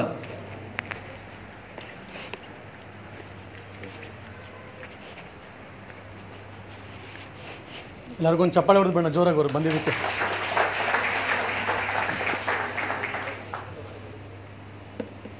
ಈ ಘಟನೆಯಿಂದ ನಿಮ್ಗೇನು ಅರ್ಥ ಆಯ್ತು? ಫಸ್ಟ್ ಬಂದಿರೋ ನಮಗೆ ಸ್ವೀಟ್ ಸಿಗ್ತಾ ಇತ್ತು, ಒಂದು ಬುಕ್ ಬೇರೆ ಸಿಗ್ತಾ ಇತ್ತು ಅಲ್ವಾ? ಅದಲ್ಲದೆ ಇನ್ನೇನಾದ್ರು? Yes, correct. ಅದ್ಭುತವಾಗಿದ್ದೀರಲ್ಲ ಶಾರದಾ ವಿಲಾಸ್ ಕಾಲೇಜ್ ಅವ್ರಿಗೆ. ಸರ್ ತುಂಬ ಚೆನ್ನಾಗಿ ಟ್ರೈನಿಂಗ್ ಮಾಡಿದ್ದಾರೆ ಅಂತ ಕಾಣುತ್ತೆ. ಕರೆಕ್ಟಾಗಿ ಹೇಳ್ಬಿಟ್ರೆ ಏನು ಅರ್ಥ ಆಯ್ತು ಇದರಿಂದ? ಅವಕಾಶ. ಇವತ್ತು 3 ಆಕಾರಗಳು ಯಶಸ್ಸಿಗೆ. ನಿಮ್ಮ ಏಳಿಗೆಗೆ ನೀನೇ ಶಿಲ್ಪಿ ಅಂತ ಹೇಳಿದ್ದೀನಲ್ಲ ಆ ಸಬ್ಜೆಕ್ಟ್ ಬಗ್ಗೆ. You are the creator of your own destiny ಅಂತ ಸ್ವಾಮಿ ವಿವೇಕಾನಂದ ಹೇಳಿದ ಮಾತಿದ್ದು, ನನ್ನ ಮಾತಲ್ಲ. ನಿಮ್ಮ ಏಳಿಗೆಗೆ ನೀವೇ ಶಿಲ್ಪಿ, ನನ್ನ ಏಳಿಗೆಗೆ ನಾನೇ ಶಿಲ್ಪಿ. ಇದಕ್ಕೆ ಇದು ಫಾರ್ಮುಲಾ, ಇದು ನಮ್ಗೆ ಗೋಲು. ಅದಕ್ಕೆ ಒಂದು ವೇ ಬೇಕಲ್ಲ, ಪಾತ್ ಬೇಕಲ್ಲ. ಇದೊಂದು ಗೋಲು, ಇದು ನಾವು ಅಚೀವ್ ಮಾಡಬೇಕಾದ್ರು. ಇದಕ್ಕೆ 3 ಆಕಾರಗಳನ್ನು ಹೇಳ್ತೀನಿ ಇವತ್ತು. ಏನು? 3 ಆಕಾರಗಳು. 1ನೇ ಆಕಾರ ನೀವೇ ಹೇಳ್ಬಿಟ್ರಿ. ಏನದು? ಅವಕಾಶ, ಚಾನ್ಸ್, ಅವಕಾಶ. ಭಗವಂತ ಇಂಥ ಅವಕಾಶವನ್ನ ನನಗೆ ನಿಮಗೆ ಎಲ್ಲರಿಗೂ ಕೊಡ್ತಾನೆ. ಆದರೆ ಕೆಲವರು ಅಷ್ಟೇ ಉಪಯೋಗಿಸ್ಕೊಡ್ತೀವಿ. ನೋಡಿ, 8 ಜನ ಯಾರಾದ್ರೂ 4 ಜನ ಹುಡುಗರು 4 ಜನ ಹುಡುಗಿರು ಸ್ಟೇಜ್ ಮೇಲೆ ಬನ್ನಿ ಅಂದರೆ ಒಂದು 160-170 ಜನ ಇದ್ದೀರಾ. ಆದರೆ 8 ಜನ ಬಂದರು. ಫಸ್ಟು ಯಾರು ಸ್ಟೇಜ್ ಮೇಲೆ ಬರ್ತೀರಾ ಅಂದರೆ ಒಬ್ಬರು ಇಬ್ಬರು ಮಾತ್ರ ಎದ್ದು ಚಕ್ ಅಂತ ಬಂದರು. ಇನ್ನು ಕೆಲವರು ಅಕ್ಕಪಕ್ಕ ನೋಡ್ತಾರೆ. ಯಾಕೆ? ನಿಮ್ಮ ಮೇಲೆ ನಿಮಗೆ ವಿಶ್ವಾಸ ಇಲ್ಲ. ಒಂದು. 2ನೇದು, ಅಯ್ಯೋ ಏನೋ ಸ್ವಾಮಿಗಳು ಏನು ಕೇಳ್ಬಿಡ್ತಾರೋ ಏನೋ, ನಾನು ಏನು ಹೇಳ್ಬಿಡ್ತೀನೋ ಏನೋ, ಮರ್ಯಾದೆ ಕಳ್ಕೊಳ್ಳೋದು ಯಾಕೆ? ಬೇಡ ಬಿಡಪ್ಪ, ಆರಾಮಾಗಿ ಇಲ್ಲೇ ಇದೀನಿ, ಒಳ್ಳೆ ಸೀಟ್ ಬೇರೆ ಕೊಟ್ಟವ್ರೆ, ಫ್ಯಾನ್ ಬೇರೆ ಬರ್ತಾ ಇದೆ, ನಾವು ಫಿಸಿಕಲಿ ಇದ್ರೆ ಸಾಕು, ಮೆಂಟಲಿ ಫ್ಲೈಟ್ ನೋಡ್ಬೋದು, ಏನೂ ಪ್ರಾಬ್ಲಮ್ ಇಲ್ಲ, ಇಲ್ಲೇ ಆರಾಮಾಗಿರೋಣ. 2ನೇದು. 3ನೇದು, ಯಾರು ಏನು ಬೇಕಾದ್ರೂ ಹೇಳ್ಕೊಳ್ಳಿ, ನಾನು ಹೋಗೋನಲ್ಲ, ನಾನು ಹೋಗೋಳಲ್ಲ ಅಂತ ಭದ್ರವಾಗಿ ಕೂತ್ಕೊಂಡ್ಬಿಡ್ತೀರ. ಆಮೇಲೆ ಹೇಳ್ತೀರಾ, ನಾನು ಮುಖೇಶ್ ಅಂಬಾನಿ ಮಗಳು ಆಗಿದ್ರೆ ಏನೆಲ್ಲ ಸಾಧಿಸ್ತಿದ್ದೆ ಗೊತ್ತಾ ಅಂತ ಹೇಳಿ ಅಲ್ವಾ? ಟಾಟಾ ಬಿರ್ಲಾ ಫಾರ್ಮುಲಾ ಇದ್ದಿದ್ರೆ, ಇಲ್ಲ ಸಿ ವಿ ರಾಮನ್ ಮನೇಲಿ ಹುಟ್ಟಿದ್ರೆ, ಶ್ರೀನಿವಾಸ ರಾಮಾನುಜನ್ ಮನೇಲಿ ಹುಟ್ಟಿದ್ರೆ, ಸರ್ ಎಂ ವಿಶ್ವೇಶ್ವರಯ್ಯ ಮುಟ್ಟಿಲ್ಲಿದ್ರೆ, ಇಲ್ಲ ರಾಧಿಕಾ ಪಂಡಿತ್, ಯಾಕೆ ನಿಮ್ದೆಲ್ಲ ಹೀರೋ ಹೀರೋಯಿನ್ ಅದನ್ನೇ ಹೇಳ್ಬಿಡ್ತೀನಿ. ರಾಧಿಕಾ ಪಂಡಿತ್, ಯಶು, ಸುದೀಪ್ ಇವರೆಲ್ಲ ಹುಟ್ಟಿದ್ರೆ ಏನು ಜೀವನ ಮಜಾ ಇರ್ತಿದ್ರು, ಥ್ರಿಲ್ಲಿಂಗ್ ಎಕ್ಸ್ಪೀರಿಯನ್ಸ್ ಇರ್ತದೆ. ಏನು ಮಾಡೋದು ಅವ್ರ ಮೇಲೆ ಹುಟ್ಟಿಲ್ಲ ನಾವು? ಇಂಥದ್ದೆಲ್ಲ ನಾವು ಮಾತಾಡ್ತಾ ಇರ್ತೀವಿ. ಅವ್ರು ಹಂಗೆ ಮಾಡಿದ್ರು, ಇವ್ರು ಹಿಂಗೆ ಮಾಡಿದ್ರು ಅಂತೆಲ್ಲ ಕೇಳಿದಾಗ ನಾವು ಅಂಥವ್ರ ಮೇಲೆ ಹುಟ್ಟಿದ್ರೆ, ಇಂಥವ್ರ ಮೇಲೆ ಹುಟ್ಟಿದ್ರೆ, ಹಂಗಾಗಿದ್ರೆ, ಹಿಂಗಾಗಿದ್ರೆ ಏನೇನೋ ಪರಿಕಲ್ಪನೆಗಳನ್ನು ಹಾಕ್ತಾ ಇರ್ತೀವಿ. ಬಿಟ್ಟರೆ ಭಗವಂತ ಈಗ ಅಟ್ ಪ್ರೆಸೆಂಟ್ ನನಗೇನು ಅವಕಾಶ ಕೊಟ್ಟಿದ್ದಾನೆ, ನನಗೇನು ಸಾಧ್ಯತೆಗಳನ್ನು ಮಾಡಿದ್ದಾನೆ ನನ್ನ ಮುಂದೆ, ಅದನ್ನು ಎಷ್ಟು ಉಪಯೋಗಿಸ್ಕೊಂಡು ನಾನು ಮೇಲಕ್ಕೆ ಬರಲಿ ಅನ್ನುವಂಥ ಆಲೋಚನೆಯನ್ನು ಯಾರು ಮಾಡ್ತಾರೋ ಜೀವನದಲ್ಲಿ ಪ್ರಪ್ರಥಮವಾಗಿ ಅವರೇ ಜೀವನದಲ್ಲಿ ಮೇಲ್ ಬರೋದು ಯುವ ಭಾರತೀಯರೇ. ನಿಮ್ಮ ವಯಸ್ಸಿನ ಒಬ್ಬ ಹುಡುಗ, ಪ್ರಾಯಶಃ ನಾನು ಮುಂದೆ ಕತೆ ಹೇಳ್ತಾ ಹೋಗ್ತೀನಿ, ನೀವೇ ಹೇಳ್ಬಿಡ್ತೀರ ಆ ಹೆಸರು. ಹೈಸ್ಕೂಲಲ್ಲಿ ಅವನೊಂದು ಹುಚ್ಚು, ಉತ್ತರ ಕರ್ನಾಟಕದ ಹುಡುಗ. ಅವನಿಗೊಂದು ಹುಚ್ಚು, ನಾನು ಚೆನ್ನಾಗಿ ಓದಬೇಕು, ರ್ಯಾಂಕ್ ಬರಬೇಕು, ಮುಂದೆ ನಾನು ಒಳ್ಳೆ ಆಫೀಸರ್ ಆಗಬೇಕು, ನನ್ನ ತಾಯಿಯನ್ನು ನೋಡ್ಕೋಬೇಕು, ನನ್ನ ತಾಯಿ ಕೂಲಿ ಕೆಲಸ ಮಾಡ್ಕೊಂಡು ನನ್ನನ್ನು ಸಾಕ್ತಾ ಇದ್ದಾಳೆ ಅಂತ. ಇವನು ಕೂಡ ಕೂಲಿ ಕೆಲಸ ಮಾಡ್ತಾ ಇದ್ದ. ಸರಿ, ಪೇಪರ್ ಹಾಕೋದು ಇತ್ಯಾದಿ ಎಲ್ಲ ಮಾಡ್ತಾ ಇದ್ದಾನೆ. ಕ್ಲಬ್ಬಲ್ಲಿ, ಹೋಟ್ಲಲ್ಲಿ ಏನು ಮಾಡ್ತಿದ್ದ ಗೊತ್ತೇನು? ಎಂಜಿಲ್ ಎಂಜಿಲ್ ಹೊತ್ತನ್ನು ತೊಳಿತಾ ಇದ್ದ. ಸರಿ, ಒಂದಷ್ಟು ದುಡ್ಡೇನೋ ಬರ್ತಾ ಇತ್ತು. ಆಮೇಲೆ ಬೇರೆ ಬೇರೆ ಹೋಗ್ತಾ ಇದ್ದ. ಪಿ ಯು ಸಿಗೆ ಬಂದಾಗ ಓದ್ತಾ ಇದ್ದಾನೆ. ನೀವೆಲ್ಲ ರಜಾ ಸಿಕ್ಕಿದಾಗ ಏನು ಯೋಚನೆ ಮಾಡ್ತೀರಾ? ಇವತ್ತು ಹೆಂಗೆ ಮಾಡೋದು, ಯಾವ ಫಿಲಮ್ಗೆ ಹೋಗೋದು, ಚಾಮುಂಡಿ ಬೆಟ್ಟಕ್ಕೆ ಎಲ್ಲಿ ಹೋಗೋದು, ಇಲ್ಲ ಇಲ್ಲಿ ಕುಂತಿ ಬೆಟ್ಟ ಪಾಂಡವಪುರದ ಹತ್ರ ಎಲ್ಲಿ ಹೋಗೋದು, ಇನ್ಯಾರು ಬೇರೆ ಹಳೆ ಬಿಡು ಹೋಗೋದು, ಈ ಥರ ಇಲ್ಲ ಅದೆಲ್ಲ ಹಳೆ ಕಾಲದ, ನಮ್ಮ ಕಾಲದ್ದು. ಈಗೆಲ್ಲ ಆದರೆ ನಿಮ್ದೆಲ್ಲ ಇನ್ನೂ ಸ್ವಲ್ಪ ಬೇರೆ ಥರ JRS ಫ್ಯಾಂಟಸಿ ಪಾರ್ಕು ಈ ಥರದಲ್ಲಿ ನಿಮ್ಮದೇ ಆಲೋಚನೆ ಮಾಡ್ತಾ ಇರ್ತಾರೆ, ಎಲ್ಲ ಔಟಿಂಗ್ ಹೋಗೋದು ಅಂತ. ಅವ್ನಿಗೆ ರಜೆ ಸಿಕ್ಕರೆ ಅವ್ನು ಆಲೋಚನೆ ಮಾಡ್ತಿದ್ದ, ನಾನು ಇವತ್ತು ಎಲ್ಲಿ ಹೋದರೆ ಕೂಲಿ ಕೆಲಸಕ್ಕೆ ನನಗೆ ದುಡ್ಡೇ ಜಾಸ್ತಿ ಬರುತ್ತೆ. ಯಾಕಂದರೆ ದುಡ್ಡು ನಾನು ಕೂಡಿಟ್ಕೊಂಡ್ರೆ ನನಗೆ ವರ್ಷದ ಬಿಗಿನಿಂಗಲ್ಲಿ ನನ್ನ ಕಾಲೇಜ್ ಫೀಸನ್ನು ಕಟ್ಟಲಿಕ್ಕಾಗುತ್ತೆ.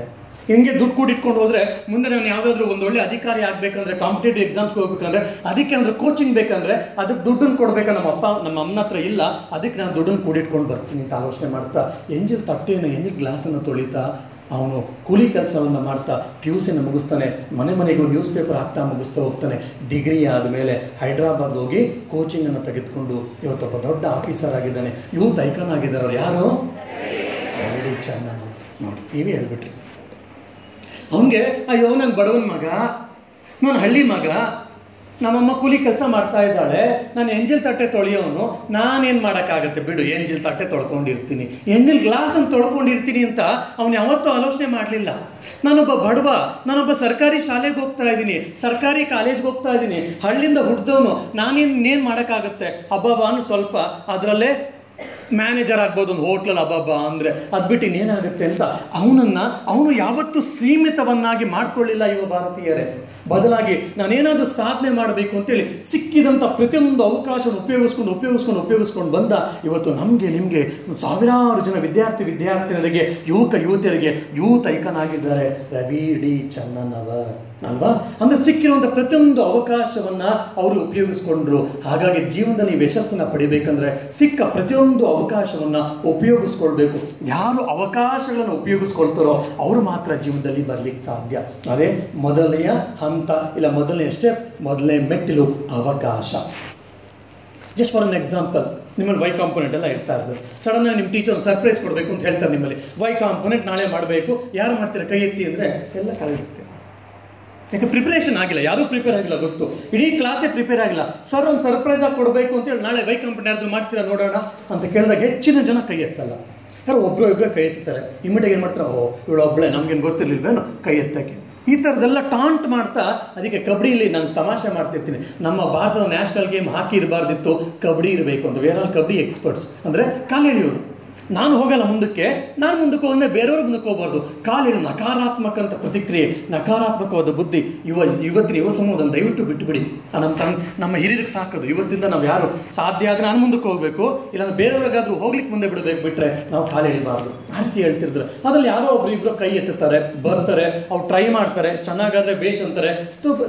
ಸ್ವಲ್ಪ ಹೆಚ್ಚು ಕಡಿಮೆ ಆದರೆ ಇಲ್ಲ ಟೀಚರ್ ಬೈಬೋದು, ಇಲ್ಲಾಂದ್ರೆ ನಿಮ್ಗೆ ನೊಗಬಾಟ್ಲಾಗ್ಬೋದು. ನೋಡು ಇವನೊಬ್ಬ ಹೀರೋ ಆಗಬೇಕು ಅಂತ ಹೋದ, ಝೀರೋ ಆಗ್ಬಿಟ್ಟ. ಹೀರೋ ಆಗಬೇಕು ಅಂತ ಹೋದ, ಝೀರೋ ಆಗ್ಬಿಟ್ಟ ಅಂತ ನಾವೆಲ್ಲ ಟಾಂಟ್ ಮಾಡಿ ಮಾರ್ಕ್ ಮಾಡಿ ಅವನಿದ್ದಂಥ ಸ್ವಲ್ಪ ಆತ್ಮವಿಶ್ವಾಸವನ್ನು ನಾಶ ಮಾಡಿಬಿಡ್ತೀವಿ. ಹಾಗೆ ದಯವಿಟ್ಟು ಮಾಡಬಾರ್ದು. ಆದರೆ ಅವನಿಗೆ ಆ ಸಿಕ್ಕಿದಂಥ ಅವಕಾಶನ ಉಪಯೋಗಿಸ್ಕೊಂಡಲ್ಲ, ಅವನಿಗೆ ನಿಧಾನವಾಗಿ ಬರ್ತಾ ಅವನ ಆತ್ಮವಿಶ್ವಾಸ ಜಾಸ್ತಿ ಆಗುತ್ತೆ. ಮುಂದೆ ಅವನೊಬ್ಬ ದೊಡ್ಡ ವ್ಯಕ್ತಿ ಆಗೋದ್ರಲ್ಲಿ ಯಾವುದೇ ಸಂಶಯವಿರೋದಿಲ್ಲ, ಯಾವುದೇ ಡೌಟ್ ಇರೋದಿಲ್ಲ. ಹಾಗಾಗಿ ಪ್ರತಿಯೊಂದು ಸಿಕ್ಕ ಅವಕಾಶಗಳನ್ನು ನೀವೆಲ್ಲರೂ ಕೂಡ ಉಪಯೋಗಿಸ್ಕೊಳ್ಬೇಕು. ಇದು ಮೊದಲನೆಯ ಹಂತ, ಮೊದಲನೆಯ ಮೆಟ್ಟಿಲು. ಜೀವನದಲ್ಲಿ ನಾನು ಏನಾಗಬೇಕು? ಎಷ್ಟೋ ಸಲ ನಾನು ಕೇಳ್ತಾ ಇರ್ತೀನಿ, ಸಾಕಷ್ಟು ಕಡೆ ನಾನು ಹೋಗ್ತಾ ಇರ್ತೀನಿ. ಕೇಳಿದಾಗ ಸ್ವಾಮೀಜಿ ಹೈಸ್ಕೂಲ್ಗೆ ಹೋದರೆ SLC ರಿಸಲ್ಟ್ ಬರಲಿ, ಆಮೇಲೆ ಆಲೋಚನೆ ಮಾಡ್ತೀನಿ. PUC ಸ್ಟೂಡೆಂಟ್ಸ್ ಕೇಳಿದ್ರೆ PUC ರಿಸಲ್ಟ್ ಬರಲಿ ಹೇಳ್ತೀನಿ. ಇನ್ನು ಕೆಲವಂದರೆ ಅಪ್ಪ ಅಮ್ಮನ ಕೇಳ್ತೀನಿ. ಇಲ್ಲ ಇನ್ನು ಕೆಲವರು ಕೇಳಿದ್ರೆ ನನ್ನ ಫ್ರೆಂಡ್ ಏನು ತೊಗೊಳ್ತಾಳೋ, ನನ್ನ ಫ್ರೆಂಡ್ ಏನು ತೆಗೆದುಕೊಳ್ತಾಳೋ. ನಮ್ಗೆ ಯಾಕೆ ನಾವಿಬ್ಬರು ಚಡ್ಡಿ ದೋಸ್ತು ಸ್ವಾಮೀಜಿ, ನರ್ಸರಿಯಿಂದ ಒಟ್ಟೊಟ್ಟಿಗೆ ಓದ್ಕೊಂಡು ಬರ್ತಾ ಇದ್ದೀವಿ, ನಾವೆಲ್ಲ ಒಟ್ಟೊಟ್ಟಿಗೆ ಹೋಗ್ತೀವಿ, ನಾವಿಬ್ಬರು ಬಿಡೋಲ್ಲ ಅಂತ. ಫೆವಿಕಾಲ್ ಹಾಕೊಂಡು ಇಬ್ಬರು ಒಟ್ಟಿದ್ದಾಗ್ಬಿಟ್ಟಿದೆ ಅಂತ. ಯಾಕೆ ಅಂದರೆ ನಮ್ಮ ಜೀವನದಲ್ಲಿ ಒಂದು ಗುರಿಯೇ ನಮಗಿಲ್ಲ, ಏನು ಮಾಡಬೇಕು ಅನ್ನುವಂಥ ಆಯ್ಕೆಯೇ ನಮ್ಮಲ್ಲಿರೋದಿಲ್ಲ. ಹಾಗಾಗಿ ಜೀವನದಲ್ಲಿ ನಾವು ಸಾಕಷ್ಟು ಕಳ್ಕೊಳ್ತಾ ಇರ್ತೀವಿ. ಈ ರವಿ ಡಿ ಚನ್ನನವರಿಗೆ ಆಯಿತು, ಅಬ್ದುಲ್ ಕಲಾಂಗೆ ಆಯಿತು, ಸ್ವಾಮಿ ವಿವೇಕಾನಂದರಿಗೆ ಆಯಿತು, ಶ್ರೀನಿವಾಸ ರಾಮಾನುಜಂಗೆ ಆಯಿತು. ಅವ್ರಿಗೆಲ್ಲ ಸಾಧ್ಯ ಆದರೆ ನಮಗೆ ಯಾಕೆ ಸಾಧ್ಯ ಆಗ್ತಿಲ್ಲ? ನಮ್ಗೆ ಆ ಥರ ಆಲೋಚನೆಗಳೇ ಬರಲಿಲ್ಲ. ಅದಕ್ಕೆ ನಾನು ಎರಡನೇ ಆಕಾರ ಹೇಳೋದೇನು ಗೊತ್ತೇನೋ? ಏನು ಎರಡನೇ ಆಕಾರ? ನಾನೇ ಹೇಳಿದ್ದೀನಿ ಮಧ್ಯದಲ್ಲಿ, ಆಯ್ಕೆ. ಅದ್ಭುತ, ಕೆಲವರು ತುಂಬ ಸೀರಿಯಸ್ ಆಗಿ ಹೇಳ್ತಾರೆ. ಮೊದಲನೇ ಆಕಾರ ಏನಿತ್ತು? ಅವಕಾಶ. ಎರಡನೇದು ಆಯ್ಕೆ. ಜೀವನದಲ್ಲಿ ನೀವು ಏನು ಮಾಡಬೇಕು ಅಂತ ನೀವು ಯಾವ ಆಯ್ಕೆಯನ್ನು ಮಾಡ್ಕೊಳ್ತೀರ ಜೀವನದಲ್ಲಿ, ಅದೇ ರೀತಿ ನೀವು ಆಗ್ತೀರಾ. ಏನು ಸ್ವಾಮೀಜಿ, ನಾನೊಬ್ಬ ದೊಡ್ಡ ಇಂಜಿನಿಯರ್ ಆಗಬೇಕು ಅಂತಿದ್ದೆ, ಇವತ್ತು B.Ed ಮಾಡಕ್ಕೆ ಬಂದಿದ್ದೀನಿ, ನೀವು ಹೆಂಗೆ ಹೇಳ್ತೀರಾ ಸ್ವಾಮೀಜಿ? ನೀವು ಕನ್ಸನ್ನು ಕಟ್ಕೊಂಡಿರ್ಬೋದು, ನಿಮ್ಗೆ ಆಸೆಗಳಿರ್ಬೋದು ಆ ಥರ. ಆದರೆ ಆ ಥರ ಆಗಬೇಕಾದ್ರೆ ಏನು ಮಾಡಬೇಕು, ಅದರಂತೆ ಜೀವನವನ್ನು ನೀವು ನಡೆಸಬೇಕಾಗತ್ತೆ. ಉದಾಹರಣೆ ಒಂದು ಕ್ರೂಡ್ ಎಕ್ಸಾಂಪಲ್ ಕೊಡ್ತೀನಿ. ಒಂದ್ಸರಿ ಇದೇ ಥರ ಮಾತಾಡೋ ಸಮಯದಲ್ಲಿ ಈಗ ಯಾರೋ ಒಂದಿಬ್ಬರು ಕೇಳಿದ್ದೆ, ನೀವೇನಾಗಬೇಕು ಅಂತ. ಒಬ್ಬ ಡಾಕ್ಟರ್ ಅಂದ, ಇನ್ನೊಬ್ಬ ಇಂಜಿನಿಯರ್ ಅಂದ, ಇನ್ನೊಬ್ಬ ಲಾಯರ್ ಅಂದ, ಇನ್ನೊಬ್ಬ IAS ಆಫೀಸರ್ ಅಂದಿದ್ದ. ಸರಿ, ಎಲ್ಲ ಮುಗೀತು, ಆಚೆ ಹೋದ್ವಿ. ಎಲ್ಲರೂ ಹೋಗ್ತಾ ಇರೋ ಒಂದು ಸಮಯದಲ್ಲಿ 4 ಜನ ನುಗ್ಬಿಟ್ರು, ಬೇಗ ಹುಡುಗರು ಬೇಗ ಹೋಗಬೇಕು ಅಂತ. ಆದರೆ ಡಾಕ್ಟರ್ ಯಾರೋ ಬಂದು ಬಿದ್ದಿದ ತಕ್ಷಣ ಸ್ವಲ್ಪ ಪೆಟ್ಟಾಯಿತು. ಪೆಟ್ಟಾಗಿ ರಕ್ತ ಬರಲಿಕ್ಕೆ ಪ್ರಾರಂಭ ಆಯಿತು. ಇವನು ಡಾಕ್ಟ್ರು ಆಗ್ತೀನಿ ಅಂತ ಹೇಳಿದ್ನಲ್ಲ, ಅವನು ತಲೆ ಸುತ್ತು ಬಿದ್ದುಬಿಟ್ಟ. ನನ್ನ ಕೊನೆಗೆ ನೀರೆಲ್ಲ ಹಾಕ್ತು, ಎಲ್ಲ ಮಕ್ಕಕ್ಕೆಲ್ಲ ಆಯಿತು, ಎಲ್ಲ ಇದು ಮಾಡ್ತು. ನಾವು ಕೇಳಿದ್ವಿ, ಯಾಕೋ ಏನಾಯಿತು? ಬೆಳಗ್ಗೆ ತಿಂದಿರಲಿಲ್ವಾ? ಇಲ್ಲ ತಿಂದಿದ್ವಿ. ಮತ್ತು ಯಾರು ನುಗ್ಬಿಟ್ರ ನಿಮಗೆ? ಬಿದ್ದುಬಿಟ್ಟಲ್ಲ, ಯಾಕೆ? ಇಲ್ಲ. ಏನು ತಲೆ ಸುತ್ತು ಬಂತ? ಹೌದು. ಯಾಕೆ? ನಂಗೆ ರಕ್ತ ನೋಡಿ ತಲೆ ಸುತ್ತು ಬಂತು. ನೀನೇನಾಗಬೇಕು ಅಂತಿದ್ಯಾ? ಡಾಕ್ಟರ್ ಆಗಬೇಕು ಅಂತಿದ್ಯಾ? ತಲೆ ಸುತ್ತು ಬಂತು. ಯಾವುದಕ್ಕೆ? ರಕ್ತವನ್ನು ನೋಡಿ. ಡಾಕ್ಟರ್ ಆಗಬೇಕು ಅಂತ ಅವ್ನು ಕನಸು ಕಟ್ಕೊಂಡಿದ್ದಾನೆ, ಅವನ ಗುರಿನ ಇಟ್ಕೊಂಡಿದ್ದಾನೆ. ಆದರೆ ಅದಕ್ಕೆ ತಕ್ಕನಂಗೆ ಅವನ ಜೀವನವನ್ನು, ಅವನ ಆಲೋಚನೆಗಳನ್ನು, ಅವನ ವ್ಯಕ್ತಿತ್ವವನ್ನು ಅವನು ರೂಪಿಸ್ಕೊಳ್ತಾ ಇಲ್ಲ. ಮುಂದೆ ಅವನು ಡಾಕ್ಟರ್ ಆಗಲ್ಲ, ಕಾಂಪೌಂಡರ್ ಆದರೆ ದೊಡ್ಡ ವಿಷಯ. ಅದಕ್ಕೆ ನಾನು ಹೇಳ್ತಾ ಇರೋದು, ಆಯ್ಕೆ ಮಾಡ್ಕೊಳ್ತೀವಿ ಅಂತ ಅಂದ್ಕೊಂಡಿರ್ಬೋದು, ನಾನು ಆಯ್ಕೆ ಮಾಡ್ಕೊಂಡಿದ್ದೀನಿ ಸ್ವಾಮೀಜಿ ಅಂತ ನೀವು ಹೇಳ್ಬೋದು. ನಿಜವಾಗ್ಲೂ ನೀವು ಆಯ್ಕೆ ಮಾಡಿಕೊಂಡ್ರೆ ಅದರಂತೆ ನೀವು ಜೀವನದಲ್ಲಿ ಹಾಗೆ ಆಗ್ತೀರಾ. ಅದಕ್ಕೆ ಆಯ್ಕೆ ಮಾಡ್ಕೊಳ್ಳೋದಂದ್ರೆ ಪ್ರಜ್ಞಾಪೂರ್ವಕವಾಗಿ ನಾನು ಏನಾಗಬೇಕು ಅಂತೇಳಿ ನಿಶ್ಚಯವನ್ನು ಮಾಡಿ ಒಂದು ಗುರಿಯನ್ನು ನಿರ್ಧಾರ ಮಾಡಿಕೊಂಡು ಅದಕ್ಕೆ ತಕ್ಕಂತೆ ಇಡೀ ನಮ್ಮ ಜೀವನವನ್ನು ನಾವು ರೂಪಿಸ್ಕೊಳ್ಬೇಕು. ಉದಾಹರಣೆಗೆ ಸಚಿನ್ ತೆಂಡೂಲ್ಕರ್ ಉದಾಹರಣೆಯನ್ನು ತೆಗೆದುಕೊಳ್ಳೋಣ. 8ನೇ ಕ್ಲಾಸಲ್ಲಿ ಸಚಿನ್ ತೆಂಡೂಲ್ಕರು ಇಂಗ್ಲೀಷ್ ಸಬ್ಜೆಕ್ಟಲ್ಲಿ ಫೇಲ್ ಆಗಿದ್ರು. ಓಹೋ, ಸಚಿನ್ ತೆಂಡೂಲ್ಕರ್ ಅದಕ್ಕೆ ಶ್ರೇಷ್ಠ ಆಟಗಾರನಾಗಿದ್ದ ಅಂತ ಕಾಣುತ್ತೆ. ಯಾರ್ಯಾರು ಜೀವನದಲ್ಲಿ ಫೇಲ್ ಆಗಿದ್ದಾರೋ ಅವರೆಲ್ಲ ದೊಡ್ಡ ದೊಡ್ಡ ವ್ಯಕ್ತಿಗಳಾದ್ರು ಅನ್ಸುತ್ತೆ. ಅದಕ್ಕೆ ನಾವೊಂದು ಇವತ್ತಿನಿಂದ ಒಂದು ಸಿದ್ಧಾಂತವನ್ನು ಇಟ್ಕೊಳ್ಬೇಕು. ಏನು ಜೀವನದಲ್ಲಿ ಯಾರ್ಯಾರು ಫೇಲ್ ಆಗ್ತಾರೋ ಅವ್ರು ಮಾತ್ರ ದೊಡ್ಡವರಾಗ್ತಾರೆ, ನಾವು ಅದಕ್ಕೆ ಫೇಲ್ ಆಗ. ದಯವಿಟ್ಟು ಹಂಗೆ ಅನ್ಕೋಬೇಡಿ. ಆಮೇಲಿಂದ ಶಾರದಾ ವಿಲಾಸ್ BEd ಕಾಲೇಜ್ ಅವ್ರು ಯಾವತ್ತೂ ನೆಕ್ಸ್ಟು ಆಶ್ರಮ ಕರ್ಕೊಂಡು ಬರಲ್ಲ. 8ನೇ ಕ್ಲಾಸ್ ಇಂಗ್ಲೀಷ್ನಲ್ಲಿ ಸಚಿನ್ ತೆಂಡೂಲ್ಕರ್ ಫೇಲ್ ಆಗಿದ್ರು. ಇವತ್ತು ಅದೇ ಮಹಾರಾಷ್ಟ್ರದ ರಾಜ್ಯದ 10ನೇ ಕ್ಲಾಸಿನ ಇಂಗ್ಲೀಷ್ ಪಠ್ಯಪುಸ್ತಕದ ಮೊದಲನೇ ಪಾಠ ಯಾರ್ದು ಗೊತ್ತೇನು? ಸಚಿನ್ ತೆಂಡೂಲ್ಕರ್. ಓ ಸ್ವಾಮೀಜಿ, ಯಾರು ಯಾವ ಸಬ್ಜೆಕ್ಟಲ್ಲಿ ಫೇಲ್ ಆಗ್ತಾರೋ ಆ ಸಬ್ಜೆಕ್ಟಲ್ಲಿ ಅವ್ರನ್ನ ಇಡ್ತಾರೆ ಅಂತ ಕಾಣುತ್ತೆ. ನೋ. ಯಾಕೆ ಅವನ ಜೀವನವನ್ನು ಇಟ್ಟಿದ್ದಾರೆ ಅಂದರೆ ಅವನ ಜೀವನದಲ್ಲಿ ಮಾಡಿರುವಂಥ ಸಾಧನೆಗಳಿಂದ. ಯೂಟ್ಯೂಬಲ್ಲಿ ಅವನದು ಲೆಕ್ಚರ್ ಸಿಗುತ್ತೆ. ಯಾವುದೋ ಒಂದು ಸರಿ ಯಾವುದಕ್ಕೂ ನಾನು ಹುಡುಕ್ತಾ ಇದ್ದಾಗ ತುಂಬ 4-5 ವರ್ಷಗಳ ಹಿಂದೆ ಆ ಒಂದು interview, Sachin Tendulkar interview video ನನಗೆ ಸಿಕ್ಕಿತ್ತು. ಅದರಲ್ಲಿ ಈ ವಿಷಯಗಳೆಲ್ಲ ಗೊತ್ತಾಯಿತು. ಆ ಜರ್ನಲಿಸ್ಟ್ ಕೇಳ್ತಾನೆ, ನೀವು ಇಂಗ್ಲೀಷಲ್ಲಿ ಫೇಲ್ ಆಗಿದ್ದೆ ಅಂತಲ್ಲ, ಯಾಕೆ? ನೀವು ಕಾಲೇಜಿಗೆ ಸ್ಕೂಲಿಗೆ ಬಂಕ್ ಹೊಡಿತಾ ಇದ್ರಾ, ಫಿಲಮ್ಗೆ ಹೋಗ್ತಾ ಇದ್ರಾ, ಇಲ್ಲ ನಿಮ್ಮ ಸ್ಕೂಲ್ ಇಷ್ಟ ಇರಲಿಲ್ವಾ, ಇಂಗ್ಲೀಷ್ ಅಂದ್ರೆ ಆಗ್ತಿರ್ಲಿಲ್ವಾ, ಹಂಗೆ ಇತ್ಯಾದಿ ಪ್ರಶ್ನೆಗಳೆಲ್ಲ ಕೇಳ್ತಾನೆ. ಸಚಿನ್ ತೆಂಡೂಲ್ಕರ್ ಹೇಳ್ತಾರೆ, ಇಲ್ಲ ಅದೆಲ್ಲ ಏನಿಲ್ಲ. ಮತ್ತು ನೀವು ಯಾಕೆ ಫೇಲ್ ಆದ್ರಿ? ಯಾಕೆ ಅಂತಂದರೆ ನಾನು ಪ್ರತಿನಿತ್ಯ 6 ಗಂಟೆಗಳಿಂದ 8-10 ಗಂಟೆಗಳ ಕಾಲ ನಾನು ಪ್ರಾಕ್ಟೀಸ್ ಮಾಡ್ತಿದ್ದೆ. ಎಲ್ಲಿ? ಫೀಲ್ಡಲ್ಲಿ. ಏನನ್ನ? ಕ್ರಿಕೆಟ್ ಪ್ರಾಕ್ಟೀಸ್ ಮಾಡ್ತಿದ್ದೆ. 8-10 ಗಂಟೆಗಳ ಕಾಲ ಪ್ರತಿನಿತ್ಯ ಪ್ರಾಕ್ಟೀಸ್ ಮಾಡ್ತಾ ನನ್ನ ಸಮಯ ಎನರ್ಜಿಯಲ್ಲಿ ಅದಕ್ಕೆ ಹೋಗ್ತಾ ಇದ್ರಿಂದ ನನ್ನ ಸ್ಟಡೀಸ್ಗೆ ಹೆಚ್ಚು ಇಂಪಾರ್ಟೆನ್ಸ್ ಕೊಡೋಕ್ಕಾಗಲಿಲ್ಲ. ನಾನು ಅದಕ್ಕೆ ಅವಕಾಶವನ್ನು ನನಗೆ ಸಿಕ್ಕಲಿಲ್ಲ ಅಂತ ಕಾಣುತ್ತೆ. ಇಲ್ಲ ಹೆಚ್ಚು ಕಾನ್ಸಂಟ್ರೇಷನ್ ಕೊಡ್ಲಿಕ್ಕೆ ಆಗಲಿಲ್ಲ. ಅದಕ್ಕೆ ನಾನು ಫೇಲ್ ಆದೆ. ಆಮೇಲೆ ನನಗೆ ಅರ್ಥ ಆಯಿತು. ಆಮೇಲೆ ಅದನ್ನು ಹೆಂಗೆ ಬೇಕೋ ಅದು ಮಾಡಿಕೊಂಡೆ. ಆಮೇಲೆ ನನ್ನ ಎಜುಕೇಷನ್ ಮುಂದುವರ್ಸ್ಕೊಂಡು ಹೋದೆ. ಆದರೆ ಅವನಿಗೆ ಇಂಗ್ಲೀಷಲ್ಲಿ ಫೇಲ್ ಆದೆ ಅಂತ ಹೇಳಿ ಸಚಿನ್ ತೆಂಡೂಲ್ಕರ್ಗೆ ಮನಸ್ಸಲ್ಲಿ ಯಾವತ್ತೂ ಅವ್ರಿಗೇನು ಬೇಜಾರಾಗಿರಲಿಲ್ಲ. ಯಾಕೆ? ಅವ್ರಿಗೆ ಗುರಿ ಸ್ಪಷ್ಟವಾಗಿತ್ತು. ನಾನೊಬ್ಬ ಶ್ರೇಷ್ಠ ಆಟಗಾರನಾಗಬೇಕು ಅಂತ. ಶ್ರೇಷ್ಠ ಆಟಗಾರನಾಗಬೇಕು ಅಂದರೆ ಯಾವ ಥರ ಅಭ್ಯಾಸ ಮಾಡಬೇಕು ಅಂತ ಅವ್ರಿಗೆ ಗೊತ್ತಿತ್ತು. 8-10 ಗಂಟೆಗಳ ಕಾಲ ಪ್ರತಿನಿತ್ಯ ಆಟವನ್ನು ಪ್ರಾಕ್ಟೀಸ್ ಮಾಡ್ತಾರೆ. ಅವ್ರು ಹೇಳ್ತಾರೆ ಮುಂದುವರೆದು, ನಾನು ಹೇಗೆ ಪ್ರಾಕ್ಟೀಸ್ ಮಾಡಿದ ಸಮಯದಲ್ಲಿ ಏನಾಯಿತು, ನಾನು ಮಾಡ್ತಾ ಕೆಲವು ತಿಂಗಳುಗಳಾದಮೇಲೆ ನನ್ನ ಕೈಯಲ್ಲೆಲ್ಲ ಗಂಟುಗಳು ಬಂತು. ಯಾಕೆ? ಬ್ಯಾಟ್ ಹಿಡಿದು ಗಂಟುಗಳು ಬಂದು ಈ ಗಂಟು ಹೊಡೆದು ಕೆಲವು ಗಂಟುಗಳು ಹೊಡೆದು ರಕ್ತ ಬರ್ಲಿಕ್ಕೆ ಪ್ರಾರಂಭ ಆಯಿತು. ನೋವಾಗ್ತಾ ಇತ್ತು. ಅದಕ್ಕೆ ನಿಭಾಸಲ್ ಪೌಡ್ರ್ ಹಾಕ್ಕೊಂಡು ಬ್ಯಾಟ್ನಂತೂ ಹಿಡಿಯೋದು ಬಿಡಲಿಲ್ಲ. ನಂಗೆ ರಕ್ತ ಬಂತು, ಇಲ್ಲ ಗಾಯ ಆಯಿತು ಅಂತ ನಾನು ಬ್ಯಾಟ್ ಹಿಡಿಯೋದು ಬಿಡಲಿಲ್ಲ. ಮಾಡ್ತಾನೆ ಇದ್ದೆ. ಆಮೇಲಿಂದ ನನ್ನ ಕೈಗೆ ಅರ್ಥ ಆಯಿತು, ಈ ಸಚಿನ್ ತೆಂಡೂಲ್ಕರ್ ತುಂಬ ಕೆಟ್ಟ ಮನುಷ್ಯ ಇದ್ದಾನೆ. ಇವನು ನಿರ್ದಯಿ, ನಂಗೆ ಒಂಚೂರು ಕನಿಕರವೇ ಇಲ್ಲ. ಬೇರೆಯವ್ರ ಮೇಲೆ ಹೋಗ್ಲಿ, ತನ್ನ ದೇಹದ ಮೇಲೆ ನನ್ನ ಮೇಲೆ ಇವನಿಗೆ ಕನಿಕಾರ ಇಲ್ಲ. ಯಾಕೆ? ರಕ್ತ ಬರ್ತಾ ಇದೆ, ಗಾಯ ಆಗಿದ್ರು ಇವನು ಬ್ಯಾಟನ್ನು ಬಿಡ್ತಾ ಇಲ್ಲ ಅಂತ ನನ್ನ ದೇಹಕ್ಕೆ, ನನ್ನ ಕೈಗೆ ಅರ್ಥ ಆಯಿತು. ಕೊನೆಗೆ ನನ್ನ ಕೈ ಅದಕ್ಕೆ ನನಗೆ ತಕ್ಕಂತೆ ಅಡ್ಜಸ್ಟ್ ಆಯಿತು. ನನ್ನ ಕೈ ಇವತ್ತು ಹಾರ್ಡಾಗಿದೆ, ಗಟ್ಟಿಯಾಗಿದೆ. ಇವಾಗ ಎಷ್ಟು ಗಂಟೆಗಳ ಕಾಲ ಬ್ಯಾಟ್ ಹಿಡಿದ್ರು ಕೂಡ ನನ್ನ ಕೈಯಲ್ಲಿ ರಕ್ತ ಬರೋದಿಲ್ಲ. ಯಾಕೆ? By practice. ಸೊ ಅವನು ಅಷ್ಟು 8-10 ಗಂಟೆಗಳ ಕಾಲ ಪ್ರತಿನಿತ್ಯ ಶ್ರಮ ವಹಿಸಿದ್ದಕ್ಕೆ ಇವತ್ತು ಶ್ರೇಷ್ಠ ಆಟಗಾರನಾದ. ಮುಂದುವರ್ಸ್ಕೊಂಡು ಹೇಳ್ತಾರೆ, ಎಷ್ಟು ದಸರಾ ಆಯಿತು ನನಗೆ ಗೊತ್ತಿಲ್ಲ ನನ್ನ ಜೀವನದಲ್ಲಿ. ಆಗಿನ ಸಮಯದಲ್ಲಿ ಎಷ್ಟು ದೀಪಾವಳಿ ಬಂದೋಯ್ತೋ ಗೊತ್ತಿಲ್ಲ, ಎಷ್ಟು ಗುಡಿ ಪಡವ ಬಂತೋ ಗೊತ್ತಿಲ್ಲ. ಗುಡಿ ಪಡವ ಗೊತ್ತಾ ಏನು ಅಂದರೆ? ಗುಡಿ ಪಡವ ಅಂದರೆ ಯುಗಾದಿಗೆ ಅವ್ರು ಗುಡಿ ಪಡವ ಅಂತಾರೆ ಮಾಸದಲ್ಲಿ. ಎಷ್ಟು ಗುಡಿ ಪಡವ ಬಂತೋ ಗೊತ್ತಿಲ್ಲ. ಏನು ಸ್ವಾಮೀಜಿ ಮಲಿಕೊಂಡಿದ್ರು ಅವರು?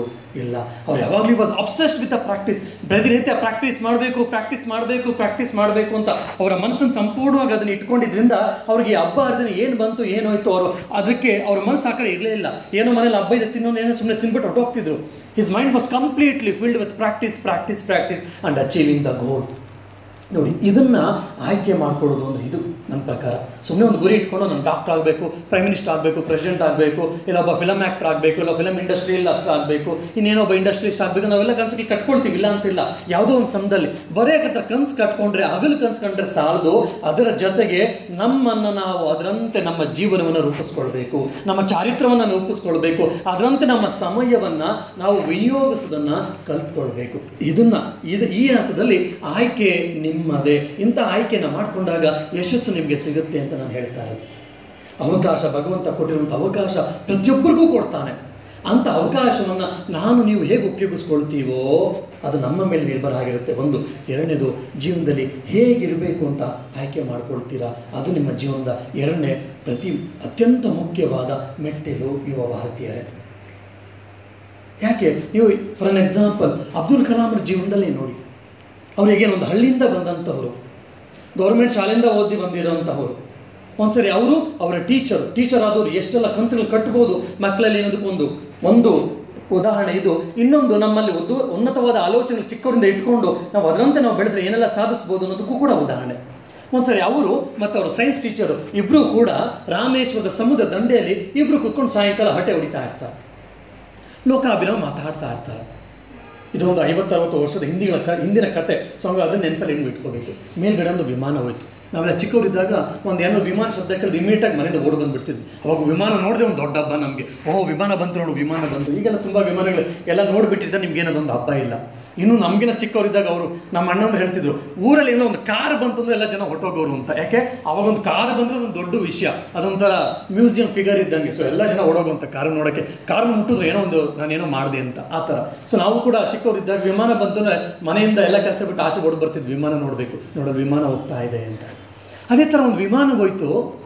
ಅಬ್ದುಲ್ ಕಲಾಂ ಅವರು ಕೇಳ್ತಾರೆ ತಮ್ಮ ಟೀಚರ್ನ, ಸರ್ ಏನು ಸರ್ ಅದು? ಪಾಪ ಹಳ್ಳಿ ಹುಟ್ಟಿದಂತವನು, ಅವ್ನಿಗೇನೋದ್ರ ಬಗ್ಗೆ ಗೊತ್ತಿಲ್ಲ. ಅದನ್ನು ಏರೋಪ್ಲೇನ್ ಅಂತಾರೆ, ವಿಮಾನ ಅಂತ ಹೇಳ್ತಾರಪ್ಪ. ಸರ್ ಅದು ಮೇಲೆ ಹೆಂಗೆ ಹೋಗುತ್ತೆ ಸರ್?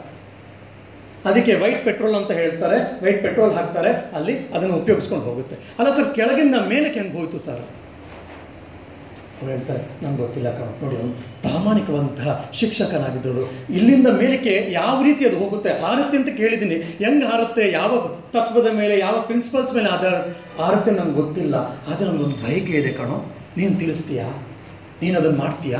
ಏನು ಸರ್, ನೀನು ನನ್ನ ಅತ್ಯಂತ ಪ್ರಿಯ ವಿದ್ಯಾರ್ಥಿ, ಹಾಗಾಗಿ ನಿನಗೆ ಹೇಳ್ತಾ ಇದ್ದೀನಿ, ನೀನು ಅದನ್ನು ತೀರಿಸ್ತೀಯಾ? ಹೇಳಿ ಸರ್.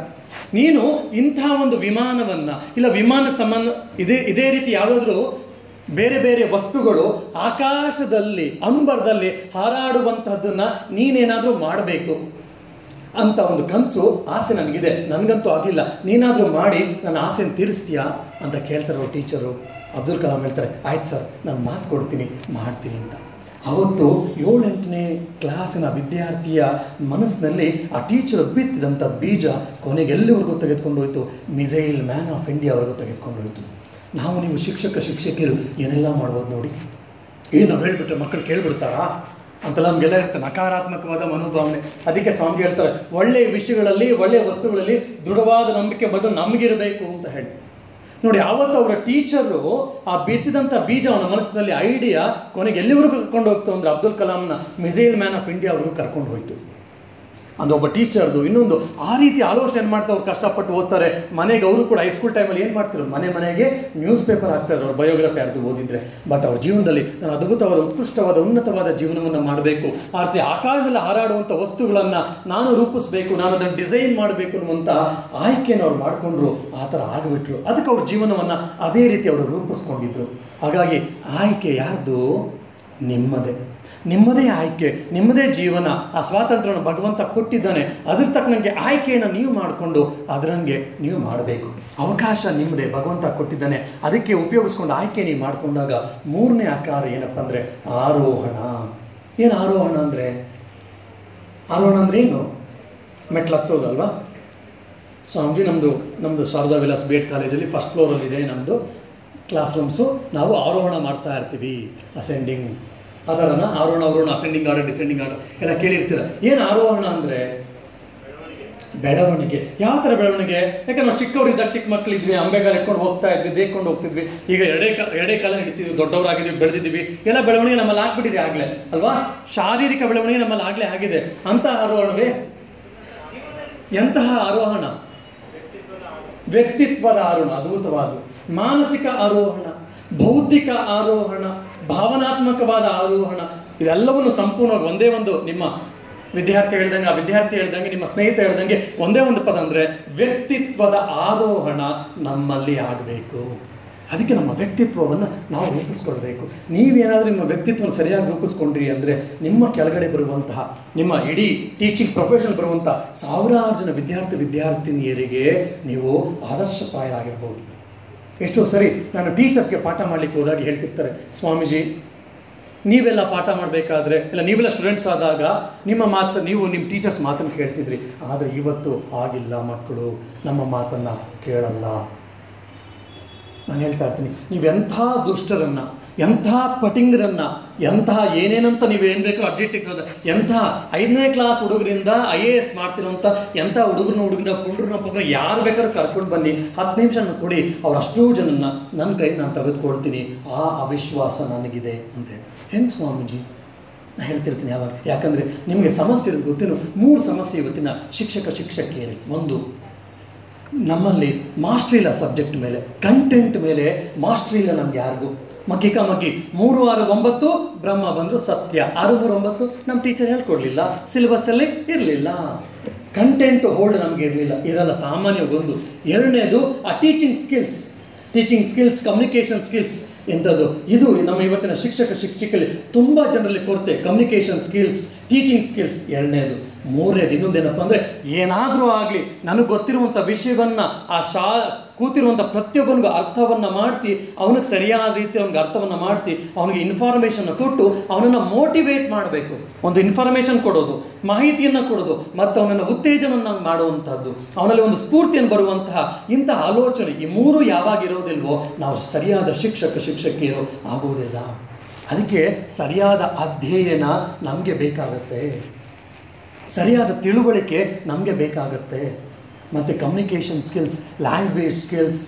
ಇವತ್ತು ವಾಯ್ಸ್ ಮಾಡ್ಯುಲೇಷನ್ಸ್ ಅಂತ ಹೇಳ್ತಾ ಇರ್ತೀರ, ಬಾಡಿ ಲ್ಯಾಂಗ್ವೇಜ್ ಅಂತ ಹೇಳ್ತೀರಿ, ಏನೇನೋ ನಿಮ್ಮಲ್ಲೆಲ್ಲ BEd ಅಲ್ಲೆಲ್ಲ ಅದೆಲ್ಲ ಬರ್ತಾ ಇರುತ್ತೆ. ನೀವು ಟೀಚರ್ಸ್ ಅವರು ಪಾಠ ಮಾಡ್ತಾರೆ, ನೀವು ಕೇಳ್ತೀರಾ, ಆಮೇಲೆ Y ಕಾಂಪೌಂಡ್ X ಕಾಂಪೌಂಡಲ್ಲಿ ಮುಗಿದೋಗುತ್ತೆ, ನೀವು ಎಲ್ಲ ಬರೆದು ಬಿಡ್ತೀರಾ, ಗೂಗಲಲ್ಲೆಲ್ಲ ಕಾಪಿ ಪೇಸ್ಟ್ ಮಾಡಿ ಮುಗಿದೋಗುತ್ತೆ ನಿಮ್ಮದು BEd.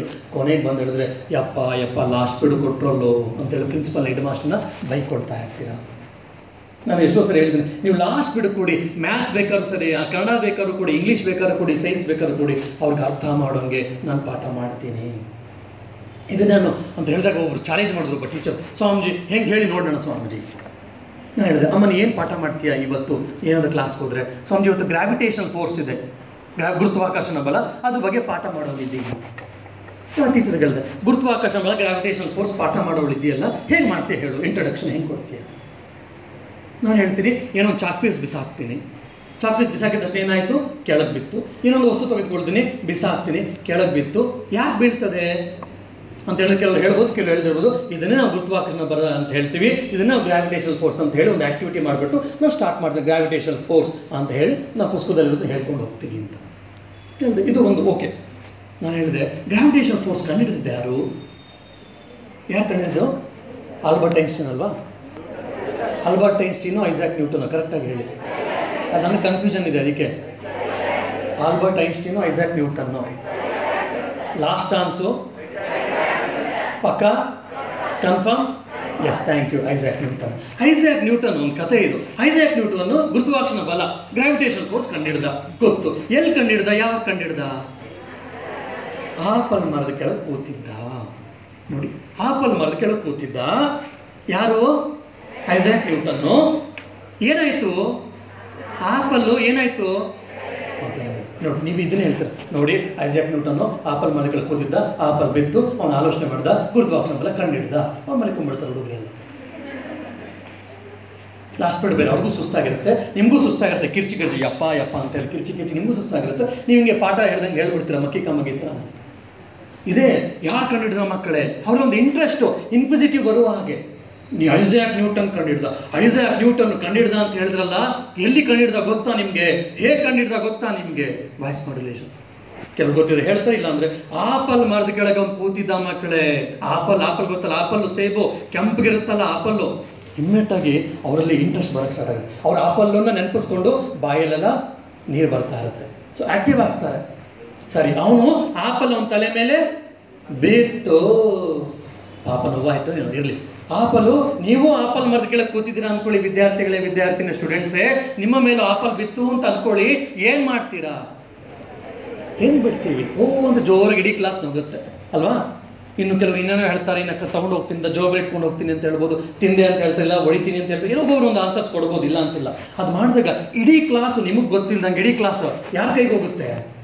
ನಿಮ್ಮ ಕೈಗೆ ಹೋಗುತ್ತೆ. ನೋಡಿ, ಇದಕ್ಕೆ ನೀವು ಕಂಟೆಂಟ್ಸ್ನ ಸಬ್ಜೆಕ್ಟ್ ಬಿಟ್ಟು ಎಕ್ಸ್ಟ್ರಾ ಓದ್ತಾ ಇರಬೇಕಾಗುತ್ತೆ. ಆವಾಗ ನೀವು ಈ ಥರ ಆದ್ಮೇಲೆ ನೋಡಿ, ನೀವೆಲ್ಲ ಆಪಲ್ನ ತಿಂದುಬಿಡ್ತೀವಿ, ಅದಕ್ಕೆ ಈ ಥರ ವ್ಯಕ್ತಿಗಳಾಗಿದ್ದೀವಿ. ಆದರೆ ನ್ಯೂಟನ್ ಆಪಲ್ನ ತಿನ್ನಲಿಲ್ಲ, ಬದಲಾಗಿ ಕೈಯಲ್ಲಿ ಇಟ್ಕೊಂಡು ಯೋಚನೆ ಮಾಡೋಕ್ಕೆ ಸ್ಟಾರ್ಟ್ ಮಾಡ್ದ. ಯಾಕೆ? ಆಪಲ್ ಮರದಿಂದ ಕೆಳಗೆ ಬಿತ್ತು, ಮೇಲೆ ಹೋಗ್ಬೋದಿತ್ತು, ಅಲ್ಲೇ ಇರ್ಬೋದಿತ್ತು, ಯಾಕೆ ಕೆಳಗಡೆ ಬಿತ್ತು, ಯಾಕೆ ಯಾಕೆ ಯಾಕೆ ಅಂತ ಪ್ರಶ್ನೆ ಬಂತು. ಆ ಪ್ರಶ್ನೆ ಹಿಡ್ಕೊಂಡು ಹೋದ, ಕೊನೆಗೆ ಅವನು ಕಂಡು ಹಿಡ್ದ. ಅವನು ಸೃಷ್ಟಿ ಮಾಡಲಿಲ್ಲ, ಅವನು ಕಂಡಿಡ್ದ. ಅಂದ್ರೇನು, ಜಗತ್ನಲ್ಲಿ ಆಗ್ಲೇ ಗುರುತ್ವಾಕರ್ಷಣ ಬಲ ಇತ್ತು. ಹಿ ಓನ್ಲಿ ಇನ್ವೆಂಟೆಡ್, ಹಿ ಓನ್ಲಿ ಡಿಸ್ಕವರ್ಡ್. ಅವನು ಕಂಡಿಡ್ದ ಅಷ್ಟೇ, ಅದು ಆಗ್ಲೇ ಇತ್ತು ಮಕ್ಕಳೇ. ಹಾಗಾಗಿ ನಿಮ್ಮಲ್ಲಿ ಯಾಕೆ ಅನ್ನುವಂಥ ಪ್ರಶ್ನೆ ಮನೋಭಾವನೆ ಇತ್ತು ಅಂದರೆ ನೀವು ಕೂಡ ಆ ರೀತಿ ಒಬ್ಬ ನ್ಯೂಟನ್ ಥರ ಆಗ್ಬೋದು ಅಂತ. ಒಂದು ಮಾರಲ್ ಸೈನ್ಸು ಕೊಟ್ಟಂಗಾಯಿತು, ಅವ್ರಿಗೊಂದು ವ್ಯಾಲ್ಯೂ ಎಜುಕೇಷನು ನೀವು ಕೊಟ್ಟಂಗಾಯಿತು. ಇಷ್ಟೆಲ್ಲ ಒಂದು 5-10 ನಿಮಿಷ ನೀವೊಂದು ಪೀಠಿಕೆಯನ್ನು ಹಾಕಿದಾಗ ಮಕ್ಕಳು ನಿಮಗೆ ಗೊತ್ತಿಲ್ಲದೆ ನಿಮ್ಮ ಕೈಗೆ ಬಂದು ಬಿಡ್ತಾರೆ. ಆವಾಗ ಗ್ರಾವಿಟೇಷನ್ ಫೋರ್ಸ್ ಏನು ಅಂತ ನಿಮ್ಮದೇ ಆದಂಥ ಲ್ಯಾಂಗ್ವೇಜಲ್ಲಿ ನಿಮ್ಮದೇ ಆದಂಥ ಟೆಕ್ಸ್ಟ್ ಬುಕ್ಕನ್ನು ಆಧಾರವಾಗಿ ಇಟ್ಕೊಂಡು ನೀವು ಪಾಠ ಮಾಡ್ತಾ ಹೋದ್ರಿ ಅಂತಂದರೆ ಎಷ್ಟು ಚೆನ್ನಾಗಿರುತ್ತಲ್ಲ. ಇದಕ್ಕೆ ಸಾಕಷ್ಟು ತಯಾರಿ ಆಗಬೇಕಾಗತ್ತೆ, ಸಾಕಷ್ಟು ಆಲೋಚನೆಗಳನ್ನು ನಾವು ಬೆಳೆಸ್ಕೊಳ್ಬೇಕಾಗತ್ತೆ ಅಲ್ವಾ. ಇನ್ನೊಬ್ರು ಹಂಗೆ ಕೇಳಿದ್ರು, ಹಂಗಾರೆ ಇಂಗ್ಲೀಷ್ ಗ್ರಾಮರ್ ಹೆಂಗೆ ಮಾಡ್ತೀರಾ? ನಾ ಕೇಳಿದೆ, ಫಿಯರ್ ಅನ್ನುವಂಥ ಪದ ಇದೆಯಲ್ಲ, ಹೆಂಗೆ ಹೇಳ್ತೀರಾ ನೀವು ಹೇಳಿ. ಫಿಯರ್ ಅಂದರೆ ಭಯ ಸ್ವಾಮೀಜಿ. ಫಿಯರ್ ಅಂದರೆ ಭಯ, ನನಗೂ ಗೊತ್ತು. ಆದರೆ ಫಿಯರ್ ಅನ್ನೋದಕ್ಕೆ ಇನ್ನೊಂದು ಅರ್ಥ ಇದೆ ಗೊತ್ತಾ ಅಂತ. ಏನು ಸ್ವಾಮೀಜಿ? ನೋಡಿ, ಫಿಯರ್ ಸ್ಪೆಲ್ಲಿಂಗ್ ಏನು? FEAR. ಒಂದು, forget everything and run away. Forget everything and run ಅವೇ. ಎಲ್ಲ ಮರೆತು ಓಡೋಗ್ಬಿಡು, ಕಷ್ಟ ಬಂದರೆ ಬೇಡಪ್ಪ ಓಡೋಗ್ಬಿಡು ಅಂತ ಸಾಮಾನ್ಯ ನಾವೆಲ್ಲ ಮಾಡ್ತಾ ಇರ್ತೀವಿ. ಎಷ್ಟು ಜನ ಪಲಾಯನವಾದ ಅಲ್ವಾ. ಪುತ್ರಕುಮಾರನ್ ಸಾಮಾನ್ಯ ಎಕ್ಸಾಂಪಲ್ ಕೊಡ್ತೀವಿ. Forget everything and run away. ಇನ್ನೊಂದು ಭಯ ಇದಕ್ಕೋಸ್ಕರ. ಇನ್ನೊಂದು ಫೇಸ್ ಎವ್ರಿಥಿಂಗ್ ಅಂಡ್ ರೈಸ್. ಏನು?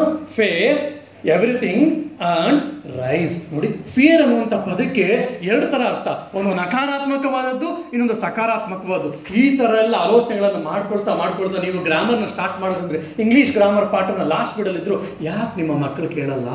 Family, father and mother I love you. ನೋಡಿ ಎಂಥ ಪದ ಅದು, ಫ್ಯಾಮಿಲಿ ಅಂತಂದರೆ. ಈ ಥರ ಸಾಕಷ್ಟು ನಾನು ಹೇಳ್ಕೊಂಡೇ ಹೋಗ್ಬೋದು. ಇರಲಿ, 2 ಎಕ್ಸಾಂಪಲ್ಸ್ ಕೊಟ್ಟೆ. ಈ ಥರ ಎಲ್ಲ ಆದಾಗ ನೀವೊಬ್ಬ ಅದ್ಭುತವಾದ ಶಿಕ್ಷಕಿಯರಾಗ್ತೀರಾ. ಅವಾಗ ಎಂಥ ಉಡಾಳ್ ಮಕ್ಕಳಿರಲಿ, ಎಂತಹ ತಂಟೆಯನ್ನು ಮಾಡೋಂಥ ಮಕ್ಕಳಿರಲಿ, ಒಂದು 10% ಇರ್ಬೋದಾ, ಇಲ್ಲ ಅಂತ ಹೇಳ್ತಿಲ್ಲ, ಆದರೆ ಎಲ್ಲರೂ ನಿಮ್ಗೆ ಗೊತ್ತಿಲ್ಲದೆ ಅವರು ನಿಮ್ಮ ಕೈಗೆ ಸಿಗ್ತಾರೆ. ಅವಾಗ ನಿಜವಾದ ಶಿಕ್ಷಕಿಯರಾಗ್ತೀರಾ. ಅದಕ್ಕೆ ನಿಮ್ಮ ವ್ಯಕ್ತಿತ್ವವನ್ನು ರೂಪಿಸ್ಕೊಳ್ಬೇಕು. ಅದನ್ನು ನಾನು ಹೇಳಿದ್ದು ಆರೋಹಣ.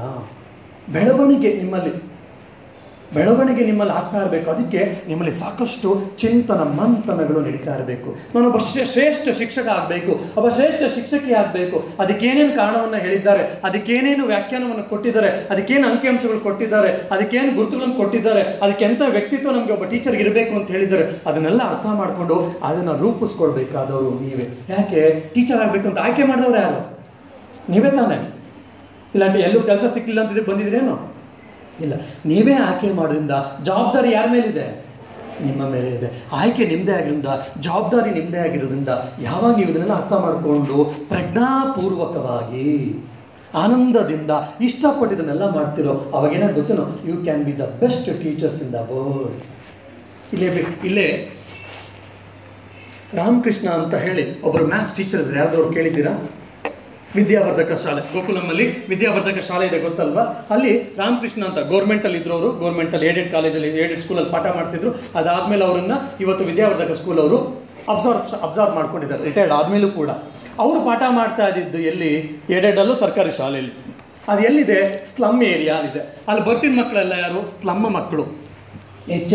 ಹೆಚ್ಚಿನ ಮನೆಗಳಲ್ಲಿ ತಂದೆ ಕುಡುಕ, ಇಲ್ಲ ಮನೇಲಿ ಪ್ರದೇಶ ಕಿತ್ತಾಟ, ಕೆಲವು ಮನೇಲಿ ತಂದೆ ಇಲ್ಲ, ಕೆಲವು ಮನೇಲಿ ತಾಯಿ ಇಲ್ಲ, ಎಲ್ಲ ಸ್ಲಮ್ ಮಕ್ಕಳು. ಆ ಥರದ ಮಕ್ಕಳು ಬರ್ತಾ ಇದ್ದಿದ್ದು ಆ ಶಾಲೆಗೆ. ಸ್ಲಮ್ಮಲ್ಲಿ ಇದ್ದಂಥ ಶಾಲೆಯಲ್ಲಿ ಬರ್ತಾ ಇದ್ದಂಥ ಮಕ್ಕಳಿಗೆ ಈ ರಾಮಕೃಷ್ಣ ಸರ್ ಪಾಠವನ್ನು ಮಾಡ್ತಾ ಇದ್ರು. ಯಾವ ಸಬ್ಜೆಕ್ಟ್ ಗೊತ್ತೇನೋ? ಮ್ಯಾಥ್ಸ್ ಪಾಠ, ಗಣಿತ. ಸಾಮಾನ್ಯ SLC ಡುಮ್ಕಿ ಹೊಡೆದೆಲ್ಲ ಯಾವ ವರ್ಷದಲ್ಲಿ? ಒಂದು ಮ್ಯಾಥ್ಸು, ಎರಡನೇದು ಸೈನ್ಸು, ಇನ್ನೊಂದು ಇಂಗ್ಲೀಷ್ ಅಲ್ವಾ, 3. ಆದರೆ ಈ ರಾಮಕೃಷ್ಣ ಸರ್ ಒಂದು 35 ವರ್ಷದ ಸರ್ವೀಸಲ್ಲಿ ಮ್ಯಾಥ್ಸಲ್ಲಿ ಒಬ್ಬರೂ ಕೂಡ ಫೇಲ್ ಆಗಿಲ್ಲ. ನೋಡಿ ಎಂಥ ಅದ್ಭುತ ಅಲ್ವೇನ್ರಿ? ಅಂಥ ಶಿಕ್ಷಕರು ಆಗಬೇಕು ಅಂತ ನಮ್ಗೆ ಯಾಕೆ ಆಸೆ ಬರಬಾರ್ದು ಅಲ್ವಾ? ಅಯ್ಯೋ, ನಮ್ಗೆ ಗೊತ್ತೇ ಇರಲಿಲ್ಲ ಸ್ವಾಮಿ, ಇವತ್ತೇ ಗೊತ್ತಾಗಿದೆ. ಅದಕ್ಕೆ ನಾನು ಹೇಳೋದು, ನೀವೇನಾದ್ರೂ ಒಬ್ಬ ಟೀಚರ್ ಆಗಬೇಕು ಅಂದರೆ ರಾಧಿಕಾ ಪಂಡಿತ್ನೋ, ಸುದೀಪ್ನೋ, ಯಶ್ನೋ ಇಟ್ಕೊಂಡ್ರೆ ಪ್ರಯೋಜನ ಆಗೋದಿಲ್ಲ. ಅವರೆಲ್ಲ ರಿಯಲ್ ಹೀರೋಗಳಲ್ಲ. ನೀವು ಟೀಚರ್ಸ್ ಆಗಬೇಕಂದ್ರೆ ಒಬ್ಬ ನಿಜವಾದ ಟೀಚರ್ನ ನೀವು ನಿಮ್ಮ ಜೀವನದಲ್ಲಿ ಒಬ್ಬ ಹೀರೋ ಆಗಿ ಇಟ್ಕೊಳ್ಬೇಕು. ಆವಾಗ ನಿಮ್ಮ ವ್ಯಕ್ತಿತ್ವ ಬೆಳೀತದೆ. ಯಾರು ನಿಮ್ಮಲ್ಲಿ ಫಿಲಮ್ ಆ್ಯಕ್ಟ್ರೆಸ್ ಆಗಬೇಕು ಅಂತಿದ್ರೆ ದಯವಿಟ್ಟು ಅವಾಗ ಅವ್ರು ಇಟ್ಕೊಳ್ಳಿ, ನಿಮ್ಮ ಹೀರೋ ಆಗೋ ಹೀರೋಯಿನ್ ಆಗಿ. ನಾನೊಬ್ಬ ಸನ್ಯಾಸಿ ಆಗಬೇಕು ಅಂತಾದರೆ ನಾನು ಸ್ವಾಮಿ ವಿವೇಕಾನಂದನ ಶ್ರೀರಾಮಕೃಷ್ಣ ಹೀರೋ ಆಗಿ ನನ್ನ ನಾಯಕರನ್ನಾಗಿ ಇಟ್ಕೊಳ್ಬೇಕು ಅಲ್ವಾ? ಇನ್ನೊಬ್ಬ ಸೈಂಟಿಸ್ಟ್ ಆಗಬೇಕಂದ್ರೆ ಸರ್ ಸಿ ವಿ ರಾಮನ್ನ ಇಟ್ಕೊಳ್ಬೇಕಾದ್ರೆ, ಒಬ್ಬ ಮ್ಯಾಥಮೆಟಿಷಿಯನ್ ಆಗ್ಬೇಕಂದ್ರೆ ಶ್ರೀನಿವಾಸ ರಾಮಾನುಜಮ್ನ ಇಟ್ಕೊಳ್ಬೇಕಾಗುತ್ತೆ. ಹಾಗಾಗಿ ನಿಮ್ಮ ಜೀವನ ನೀವು ಏನು ಆಗ್ತೀರೋ ಅಂತ ಅನ್ಕೊಳ್ತೀರೋ ಆ ಕ್ಷೇತ್ರದಲ್ಲಿ, ಆ ನಿಟ್ಟಿನಲ್ಲಿ, ಆ ಪದದಲ್ಲಿ ಯಾರು ಮುಂದುವರೆದಿದ್ದಾರೋ ಅಂಥವ್ರನ್ನ ನಿಮ್ಮ ಹೀರೋನ್ನಾಗಿ ಇಟ್ಕೊಳ್ಬೇಕು. ಅವಾಗ ಮಾತ್ರ ನಿಮ್ಮ ಜೀವನದಲ್ಲಿ ಮುಂದುವರಲಿಕ್ಕೆ ತುಂಬ ಸಾಧ್ಯ ಆಗುತ್ತೆ. ಅಂತ ಆರೋಹಣ ನಮ್ಮಿಂದ ಯಾರಿಂದ ಆಗಬೇಕು ಗೊತ್ತೇನೋ? ನಮ್ಮಿಂದನೇ ಪ್ರಾರಂಭ ಆಗಬೇಕು. ಅದಕ್ಕೆ ನಿಮ್ಮ ಆಯ್ಕೆ ತುಂಬ ಇಂಪಾರ್ಟೆಂಟು. ಇವಾಗ ಆದಾಗ ಏನಾಗುತ್ತೆ, ಜೀವನದಲ್ಲಿ ಮುಂದುವರ್ಸ್ಕೊಂಡು ಆರಾಮಾಗ್ಬಿಟ್ಟು ಹೋಗ್ತೀರಾ. ಅವಾಗ ಜೀವನದಲ್ಲಿ ಬೋರ್ಡಮ್ ಆಗೋದಿಲ್ಲ. ಇಲ್ಲಾಂದ್ರೆ ಏನಾಗುತ್ತೇನೋ, ಇವಾಗ ತುಂಬ ಇಂಟ್ರೆಸ್ಟಿಂಗ್ ಆಗಿರ್ತೀರಾ. ಪ್ರಾಕ್ಟೀಸ್ ಟೀಚಿಂಗ್ ಟೈಮಲ್ಲಿ ನೋಡಿದ್ವಿ ನಮ್ಮ ಬೇಡ್ ಕಾಲೇಜ್ ಜಿಮ್ಸಲ್ಲಿ ಏನು ಇಂಟ್ರೆಸ್ಟಿಂದ ಹೋಗ್ತಾ ಇರ್ತಲ್ಲ. ಯಾವ ಸ್ನಾನ ಮಾಡ್ದಿರೋನು ಸ್ನಾನ ಮಾಡ್ತಾನೆ, ಅವತ್ತು ಕಟಿಂಗ್ ಮಾಡ್ದೇನೋ ಕಟಿಂಗ್ ಮಾಡಿಸ್ಕೊಳ್ತಾನೆ, ಎಲ್ಲ ಹೊರಗಡೆ ಹೋಗ್ತಂತ ಎಲ್ಲ ಇನ್ಸ್ಟರ್ಟ್ ಎಲ್ಲ ಮಾಡ್ಕೊಂಡು ಶೂಸು ಸ್ಲಿಪ್ಪರ್ಸ್ ಎಲ್ಲ ಹಾಕೊಂಡು ಟಿಪ್ ಟಾಪಾಗಿ ಹೋಗ್ತಾ ಇರ್ತಾನೆ. ಅವತ್ತು ದುಡ್ಡು ಖರ್ಚು ಮಾಡಿದೆವಲ್ಲ ಟೀಚಿಂಗ್ ಏಡ್ಸ್ ಎಲ್ಲ. ಇವಾಗ ನೆಕ್ಸ್ಟು ಸುರೇಶ್ ಕುಲಕರ್ಣಿ ಸರ್ ತಗೊಂಡ್ಬರ್ತಾರೆ. ಅವ್ರು ಟೀಚಿಂಗ್ ಏಡ್ಸ್ ನೋಡಿ ಒಂದು ಸಣ್ಣ ಫೈಲಲ್ಲಿ ತರ್ತಾರೆ. ನೀವು ಟೀಚಿಂಗ್ ಏಡ್ಸ್ ಹಿಂಗೆ ಆಟೋ ಮಾಡಿ ಎತ್ಕೊಂಡು ಹೋಗ್ತಾರೆ. ಎಷ್ಟೋ ಜನ ನೋಡಿದ್ನಲ್ವಾ? ಅಂದರೆ ನೀವು ತೊಗೊಂಡೋಗ್ಬೇಡಿ ಅಂತ ಹೇಳ್ತಾ ಇಲ್ಲ. ಯಾಕೆಂದ್ರೆ ನಮ್ಮಲ್ಲಿ ಕ್ರಿಯೇಟಿವಿಟಿ ಇರಲ್ಲ ಆ ಟೀಚಿಂಗ್ ಏಡ್ಸು. ಅದಕ್ಕಿಬ್ರು ಅಸಿಸ್ಟೆಂಟ್ಸ್, ಇಬ್ರು ಫ್ರೆಂಡ್ಸು, ನಾನು ನಿಂಗೆ ಸಹಾಯ ಮಾಡಿಲ್ಲ ನೆನ್ನೆ, ಇವತ್ತು ನಿಂಗೆ ಸಹಾಯ ಮಾಡಿದ್ರೆ ನೋಡು ನಾನು ನಿಂಗೆ ಸಹಾಯ ಮಾಡಲ್ಲ ಅಂತ ಈ ಥರ ಎಲ್ಲ ಥ್ರೆಟ್ನಿಂಗ್ ಇವೆಲ್ಲ ನೀವು ಮಾಡಿರ್ತೀರ, ನನಗೆ ಗೊತ್ತು. ಸೊ ಈ ಥರ ಎಲ್ಲ ಮಾಡಿ ಟೀಚಿಂಗ್ ಎಲ್ಲ ಮುಗಿಸ್ತೀರಾ. ಆಮೇಲೆ ಎಲ್ಲೋ ಗೌರ್ಮೆಂಟಲ್ಲೋ ಪ್ರೈವೇಟಲ್ಲೋ ಎಲ್ಲೋ ಒಂದು ಕಡೆ ನಿಮಗೆ ಕೆಲಸ ಸಿಗುತ್ತೆ. ಒಂದು 4-5 ವರ್ಷ ತುಂಬ ಎಂಥೂಸಿಯಾಸಮಲ್ಲಿ ಏನೇನೋ ಮಾಡಿಬಿಡಬೇಕು ಅಂತೆಲ್ಲ ಮಾಡ್ತೀರಾ. ಒಂದು 4-5 ವರ್ಷ, ಹಬ್ಬ ಬಂದು 10 ವರ್ಷ ಮುಗಿದು ಹೋಯ್ತು. ಅದೇ ಟೀಚಿಂಗು, ಅದೇ ಸಬ್ಜೆಕ್ಟು, ಅದೇ ಮಕ್ಕಳು ಚೇಂಜ್ ಆಗ್ತಿರ್ತಾರೆ. ಬಟ್ ನಮ್ಗೆ ಅವರೇ ಅನಿಸ್ಬಿಡುತ್ತೆ. ಅವಾಗ ಏನಾಗುತ್ತೆ, ಎಲ್ಲ ನಕಾರಾತ್ಮಕಗಳು ಬರ್ತಿರುತ್ತೆ. ಯಾಕೆ ಸ್ಟಾಫ್ ರೂಮ್ಗಳು ಇವತ್ತು ಕೆಟ್ಟೋಗಿರೋದು, ಶಾಲೆಯಲ್ಲಿ ಕಾಲೇಜಲ್ಲಿ ಸ್ಟಾಫ್ ರೂಮ್ಗಳು ಇವತ್ತು ಕೆಟ್ಟೋಗಿರೋದು ಯಾಕೆಂದು ಗೊತ್ತೇನೋ? ಇದೇ ನಕಾರಾತ್ಮಕವಾದ ಭಾವನೆಗಳಿಂದ. ಯಾಕೆ ಅವ್ರಲ್ಲಿ ಕ್ರಿಯೇಟಿವಿಟಿ, ಸೃಜನಾತ್ಮಕತೆ ಇಲ್ಲ.